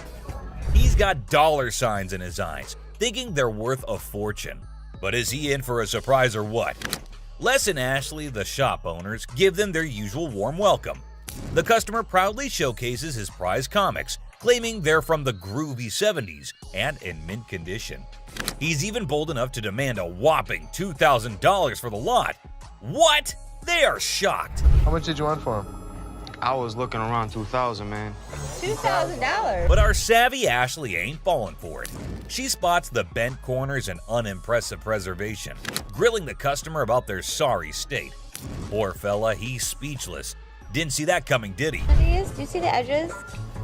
That's just one of them. Come on. No, actually, that's all. Ashley cuts straight to the chase and offers a jaw-dropping $5 for the entire stack. Yep, you heard it right. A gigantic drop from his lofty $2,000 expectation. Naturally, our customer isn't happy with the lowball and tries to haggle. But kudos to Ashley and Les. They hold their ground, eventually nudging the price up to a massive $6. Come on, you guys, just work with me a little bit. Give me something, you know what I mean? 6? And that's when things go from 0 to chaos. Our previously calm customer suddenly loses it, accusing the shop of playing mind games. Leslie tries to calm him down, reassuring him they're not joking around. But no, he won't take their word for it. He insists on verifying the authenticity of the comics, and Ashley's response takes him to new levels of shock. From the 1970s. So am I. I'm gonna for you. Oh boy, buckle up, because it's all downhill from here. The customer starts swearing up a storm, slamming the table like a man possessed. He's convinced he's being duped, and boy is he fuming. Like you're playing me right now, because I know this is worth way more than $6. The situation gets so out of hand that a burly bodyguard has to step in and escort him out. But wait, there's more. Right before leaving, he pulls a move that really ticks off another customer. Talk about adding fuel to the fire. Get the off me. Hey, what the you look? Come here. Next thing you know, we're witnessing an impromptu street brawl right inside the shop. These two customers throw punches like they're in a heavyweight championship match. And let me tell you, it's a hilarious sight to behold. Come on, fuck me. You little bitch. Eventually, the bodyguards swoop in like superheroes and drag both fighters out. Man, talk about a show.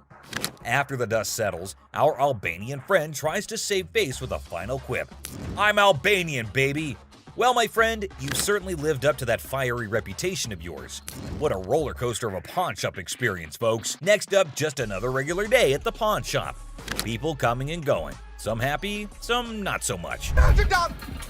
Oh, bro. Hold on. Let me pull my point. Now here's a guy who walks in hoping to get a loan of $100 for his gold chain. And you know what? The receptionist happily agrees. Loan approved, right? How much would you like? $100. Okay. I can do the $100. Well, hold your horses, because this is where things go haywire. This customer seems all polite and even hands over his ID for verification.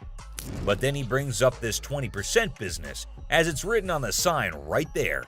The receptionist is completely lost, and the customer starts explaining how he should get 20% added to the $100 loan, making it $120. Put my 20%, right?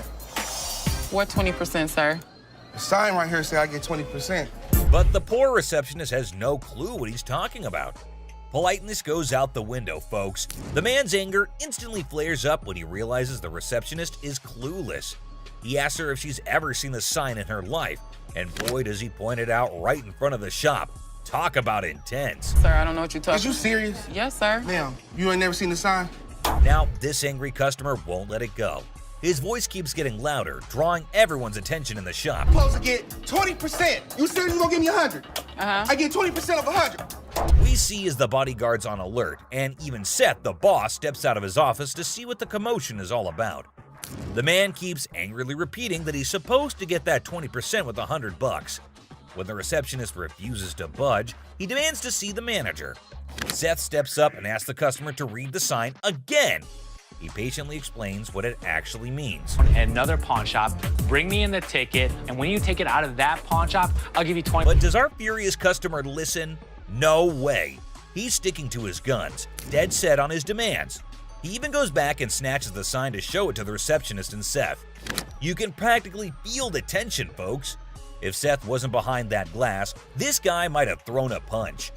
Clearly, he's not thinking straight. That's when the bodyguard steps in and takes the sign away from him. Hey, straight up. My man, let this go. Let this go. 20%. The angry customer doesn't even give Seth a chance to explain. Oh boy, talk about rage blinding a person. This irate customer keeps shouting in the shop, demanding his 20%, hoping someone will back him up. Sir. Why? Well, because you're false advertising. I guess you think I can. You're not letting. But here's where things escalate. This customer challenges Seth to step out of his glass office and face him like a man. Whoa, the temperature's rising in here. But Seth's having none of it. He tells him to get out since he's causing a ruckus. And you know what happens next? He gets escorted out by the bodyguard. And get this, he tries to take the sign with him. I'm getting something out there, bro. I'm you down for this sign, my man. I'm gonna chase you down. The Gotta admit, that's a bit hilarious. But the bodyguard quickly snatches it back. and the customer keeps cursing as he leaves the shop. But wait, there's more. To show his anger, this guy grabs a harmless plant and throws it on the ground. $20 worth right there, bitches. Oh, man. What did the plant do to him? Seriously, what did the plant ever do to you, man? And off he angrily storms away. It's never a dull day around here, is it? This next lady has real poor luck, but it does not excuse her behavior. Wait, man. The door's right there. Have a good day. Because you got a big dude, you think you hot? So this lady storms into the store demanding her stuff back, which happens to be just 2 TVs. The receptionist asks her for some ID and tickets as proof, but this lady is completely clueless. I need your ID or the tickets. My what? She doesn't have any of those things, and here comes the shocker. Her boyfriend pawned off her belongings. Can you believe it? Now she wants them back, and it's a pretty messed up situation to be honest. She explains to the receptionist that she can't provide the required documents because her no-good boyfriend isn't even around anymore. He left her high and dry. Ouch, that's gotta hurt. Now Ashley, who overhears the whole thing, initially sympathizes with this poor girl. But hold up, that sympathy doesn't last for long, and for good reason. I feel terrible for her, but I can't help her without her ticket. This customer suddenly loses her mind, like all the anger in the world has consumed her. And guess what she does next? Brace yourselves, people. She starts yelling and banging on the glass window, demanding her precious TV. Seriously, that's not how you get things done. Even if someone is trying to help you, no one will tolerate that kind of behavior. Ashley, understandably furious, tells her to back off. The situation gets so heated that Ashley has to step out of the room to confront this unruly customer. And guess what? This lady has the audacity to threaten Ashley. Well, Ashley isn't one to back down, so she tells her to get the heck out of the shop. This customer is beyond crazy, I tell you. It seems like she had a truckload of problems even before she set foot in the store. What? I dare you. Now, the bodyguard steps in to escort her out, but oh boy, this girl goes on a rampage. She knocks over everything in her path, completely enraged. Come on, girl, you seriously need to chill out. Bye! What? I can't leave. Finally, they manage to get her out of the shop, but you won't believe what happens next. Unlike the previous guy who threw a plant, this woman tries not once, not twice, but 3 freaking times to break back into the store. I mean, seriously, woman, get a grip on yourself. This is just embarrassing for everyone involved. But damn it, we're not your local psychologist neither. Even the bodyguard has had enough at this point, and he can only imagine what kind of crazy exchange must have taken place. Man, oh man, what a wild scene that must have been. This next guy is the most polite guy you'll see, but things take an interesting turn. I'm trying to help you solve your issue. Well, folks, let me tell you about this wild encounter that went down, starting with a seemingly innocent greeting. Hey, how are you? I'm good, how are you? Well, actually, I'm not doing so good. Little did anyone know, trouble was brewing. You see, this poor customer was feeling down because his dear grandma had passed away. He needed to sell something urgently to scrape together enough cash to cover his rent. Now that's a tough spot to be in, right? Enter Ashley, a real gem of a person. She genuinely empathized with this guy and offered a helping hand. So the dude decides to sell his late grandma's ring, thinking it's made of real gold and worth a fortune. Ashley, being the responsible gal she is, takes a good look at the ring to verify its authenticity. And guess what? It's not the real deal, folks. It's as fake as a knockoff Rolex. Okay. Do you have anything? Naturally, Ashley breaks the news to the guy and asks if he's got anything else to pawn instead. But this fella, he ain't buying it. He's convinced that Ashley's got it all wrong, and he wasted his precious time chatting with her. Well, hold your horses, buddy. Ashley calmly reassures him that his time wasn't wasted and suggested he could pawn his TV instead. But oh boy, this suggestion hit a nerve. He starts acting all weird and uncooperative, throwing a tantrum. TV. You can pawn your TV. What the I look like? Now, here's where things get intense. Ashley's just trying her darn best to help this guy out, but he's not having it. He demands his ring back and starts searching for someone else to deal with. I'm trying to do whatever I can to help him. It's not making no sense. And when Ashley tries to explain that she's simply doing her job to lend a hand, it's like a switch flip inside this guy's head. He goes ballistic, questioning Ashley's every move and acting all erratic. It's honestly a bit scary, folks. Believe it or not, this fella has the audacity to tell Ashley to lower her voice, even though he's the one causing all the ruckus. Talk about pushing boundaries. He even has the nerve to put his hand on her face trying to belittle her. And get this, he's not even listening. Lower your voice. Don't Lower your tell voice. me Lower what your to do. voice. Don't Lower push your your- voice. He's busy with his threats, making Ashley's job even harder. But our girl Ashley, bless her heart, stands her ground like a champ. But wait for it, folks. Here comes the jaw-dropping twist. Out of nowhere, a hero emerges. My face. Lower your Don't voice. put your You got finger me. in No, my face. you got me. Bam! This mysterious stranger slams our angry customer to the ground WWE style. Can you believe it? And that's not all, folks. This hero then grabs the unruly fella and drags him out of the place. Because guess what? The dude still won't quit. On the ground. On the ground. On the ground, mother. He keeps up with his nonsense, making threats and vowing to return for more. Seriously, what on earth did Ashley ever do to deserve this kind of treatment?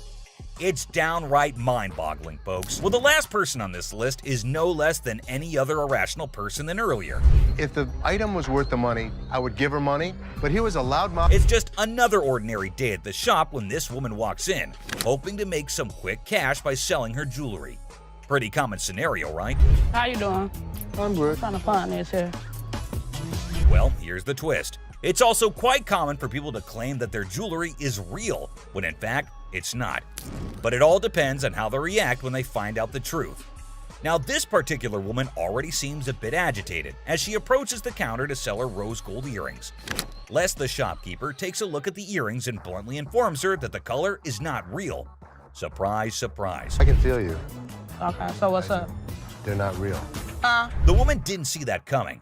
Les goes on to explain why the color is faded, indicating that the earrings are not made of real gold. Now, you'd expect her to accept the reality and move on, right? Nope, not this lady. Instead, she comes up with a lame response like, well, duh, that's because it's rose gold. Seriously? I mean, it's common knowledge that when the color starts fading on real gold, it's a clear sign that it's not genuine. But this woman insists it's two-tone rose gold, while Les insists it's just some base metal. They were just base metal. It's not gold. Base metal is going to turn colors when you put chemicals on it. Come on, lady, listen to the expert here instead of getting all rude. The fact is, base metal changes colors, not real gold. It's pretty clear that this woman just wants some money and has the audacity to demand $200 for those earrings. And as if being rude wasn't enough, she starts hurling abuse at poor Les. That real rose gold earrings, man, I need $200 right now. What the is the... Talk about being confused and disrespected. I can't blame Les for not taking that kind of nonsense. So the bodyguard steps in to escort the woman out of the shop. But guess what?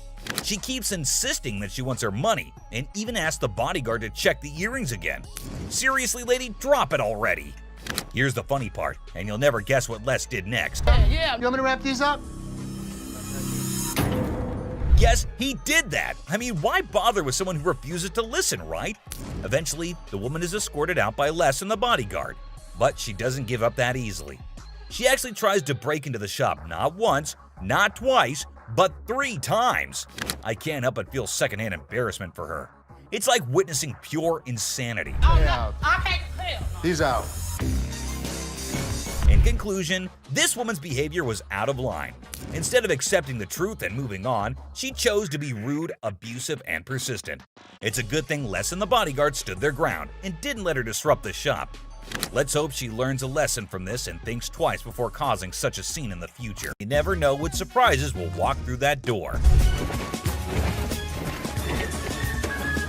Today we've got Seth bringing in something that's blowing everyone's mind, and boy is he in for a shock.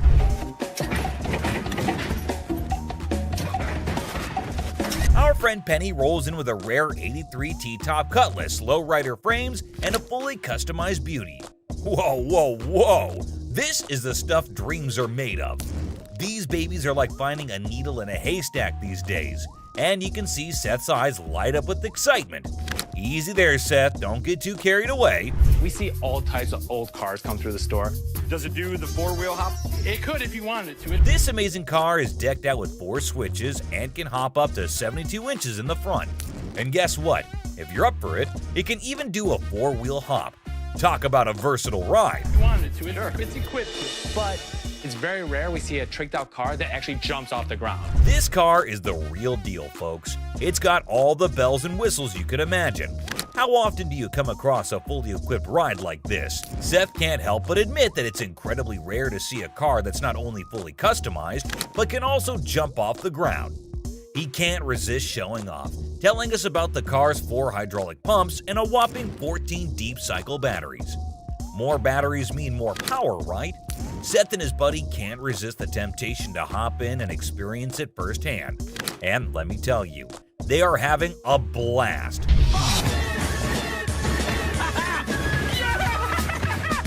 Now, Seth really wants this car, but he wants it at the right price.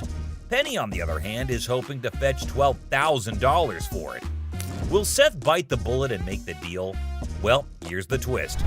How about $4,000? Seth is only willing to dish out $4,000 for it. Whoa, talk about a huge drop. You can see the disappointment on Penny's face. He explains that he spent $4,000 just on the paint job alone. After some negotiation, Penny agrees to settle for $10,000. But Seth tries to push it further, offering $7,000. You know he wants it. It's very rare we see a tricked out car that actually jumps off the ground. Penny, being the wise guy he is, doesn't take the deal. In the end, they part ways on good terms. Well, folks, let's hope Penny finds another buyer who's willing to meet his price for this fully customized car. It's always a thrill to see unique items like this in the pawn shop. And who knows what will come through those doors next. Stay tuned for more pawn shop adventures. But here comes another gem-filled day at Les's pawn shop. It's a waste of time, Dad. You'll see. We have a woman who's brought in some stones she discovered at her late grandmother's house. Her goal? To gather enough cash to cover her dear grandma's funeral expenses. Poor thing, she's not quite sure about the value of these stones and is expecting to receive a modest sum for them. Younger. How much did you want for these? Anything would help, like $50 or $100. Enter Ashley, who wants to assist but has serious doubts about the authenticity of these gems. On the other hand, Les is a big softie who sees potential in these stones and wants to help the woman out. Why? It's a waste of time. This could be custom jewelry. Yeah, it could be, but I think some of these are... Now, Ashley isn't on board with Les's plan. Talk about family drama. She's doing her best to convince Les that this is a complete waste of time. But Les has something up his sleeve. He's arranged for a gem expert to come in and assess whether the stones are genuine or not. And let me tell you, what unfolds next is nothing short of astonishing. Brace yourselves, folks. Holy... Oh my God. These stones turn out to be the real deal. Crystal's life is about to take a major turn. All the stones, except for one, turn out to be plain old glass.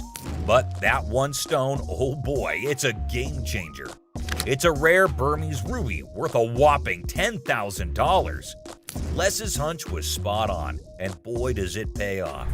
So we'll be able to give you $10,000. Crystal can hardly believe her luck.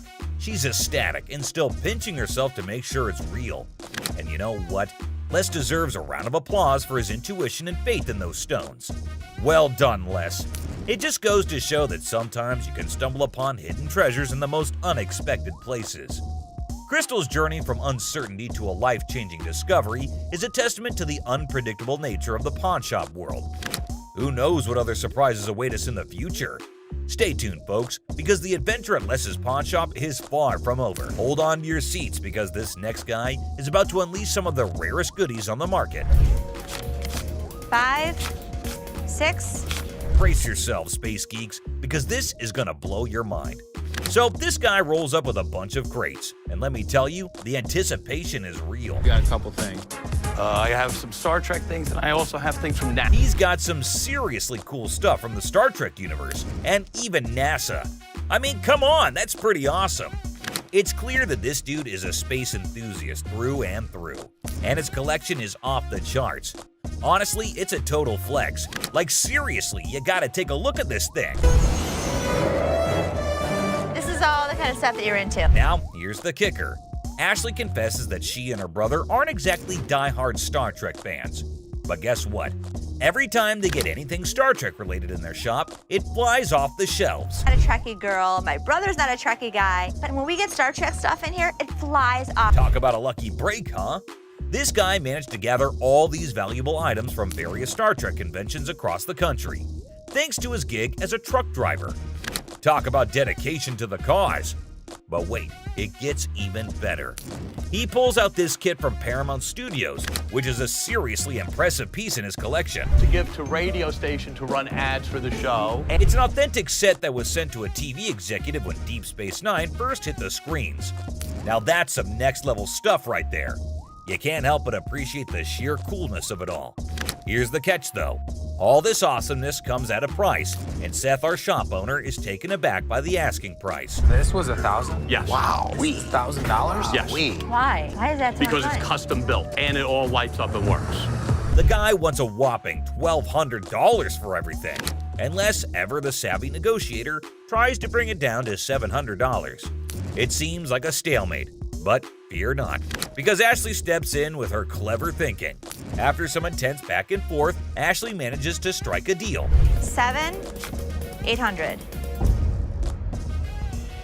She works her magic and secures all these incredible items for just $800. Can you believe it? Talk about a happy ending. Everyone walks away satisfied. The customer gets a fair price, and our shop owners have some killer new additions to their inventory. Who knew that a truck driver with a passion for Star Trek could bring so much excitement to our little shop? It just goes to show you never know what surprises are waiting around the corner. I kid you not. This next guy just pulled up with a true gem. Checker taxi cab. I don't know about the original miles. Meter still. Can you even fathom it? It's none other than a 1982 checkered cab. Whoa, now that's what I call antique. Take a gander at this beauty. It's in remarkable condition. It's evident that the owner showered this car with lots of love and care. Kudos to him. Did you call for a cab? Did you call for a cab? Now, hold on to your hats because there's more to this story. Our daring duo, Les and Seth, decided to peek under the hood. Lo and behold, their jaws dropped. Look at that thing purr. Don't you lose money because you get there quicker? And it all goes... The engine looks splendid, almost brand new. How cool is that? But wait, there's a fascinating tidbit about this cab. Back in the day, they used to write the rates right on the taxi door itself. Talk about genius! This way, the rates were fixed, making it easier to attract customers. It's a shame we don't see this kind of thoughtful detail nowadays. The door. Did you see the rates on the door? Yeah, I did. The shut up one is one I like. And guess what? This car enthusiast doesn't just have one of these incredible cabs, but a whopping total of 4. 4, my friends! And out of all his prized possessions, he decided to part ways with one and sell it to this very pawn shop. As long as the price is right and it's in good condition, we can make a profit. Boy, oh boy, Les and Seth should count their lucky stars. Now brace yourselves for the asking price.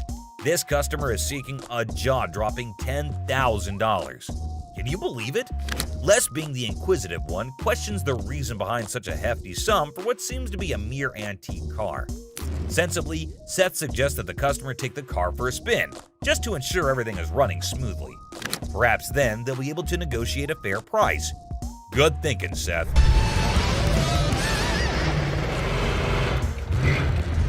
Les, ever the insightful one, recognizes that this is not just any ordinary car. It's a masterpiece, a truly unique item. Plus, considering its excellent condition, they can actually turn a profit from it. However, much to their disappointment, the customer refuses to budge below $8,500. Sadly, no deal can be made today. Nonetheless, Les wishes him luck, and we join him in hoping that the right buyer comes along for this exceptional ride. Fingers crossed. But here's the kicker. Is it actually? And get this, he owns his own comic book store, and that's how he managed to convince the set designer to let him take it home. And the next day, it was, now hold on to your seats, because things are about to get interesting. This guy is asking for a whopping $2,000. Darn admin about it. Like, take a look at this. Ashley, always the one to ask the tough questions, wonders why it's priced so high. The customer confidently explains that outline. It's actually valued at $3,000, and he wants a fair price for it. Oh, and here's a fun fact for you. The Silver Surfer was actually voted one of the top 50 most recognizable comic book heroes in America. Pretty cool, huh? Ashley, being the shrewd businesswoman she is, gives the customer a reality check. She offers him a lesser amount for it, stating that it's the best she can do. But the customer stands his ground and refuses to go below $1,000. That's quite a gap to bridge, and walked away from the deal. But wait, there's more. That's the kind of influence Les has, folks. It's smooth sailing from here on out. And that concludes our thrilling journey through 5 super rare illegal items on Hardcore Pawn.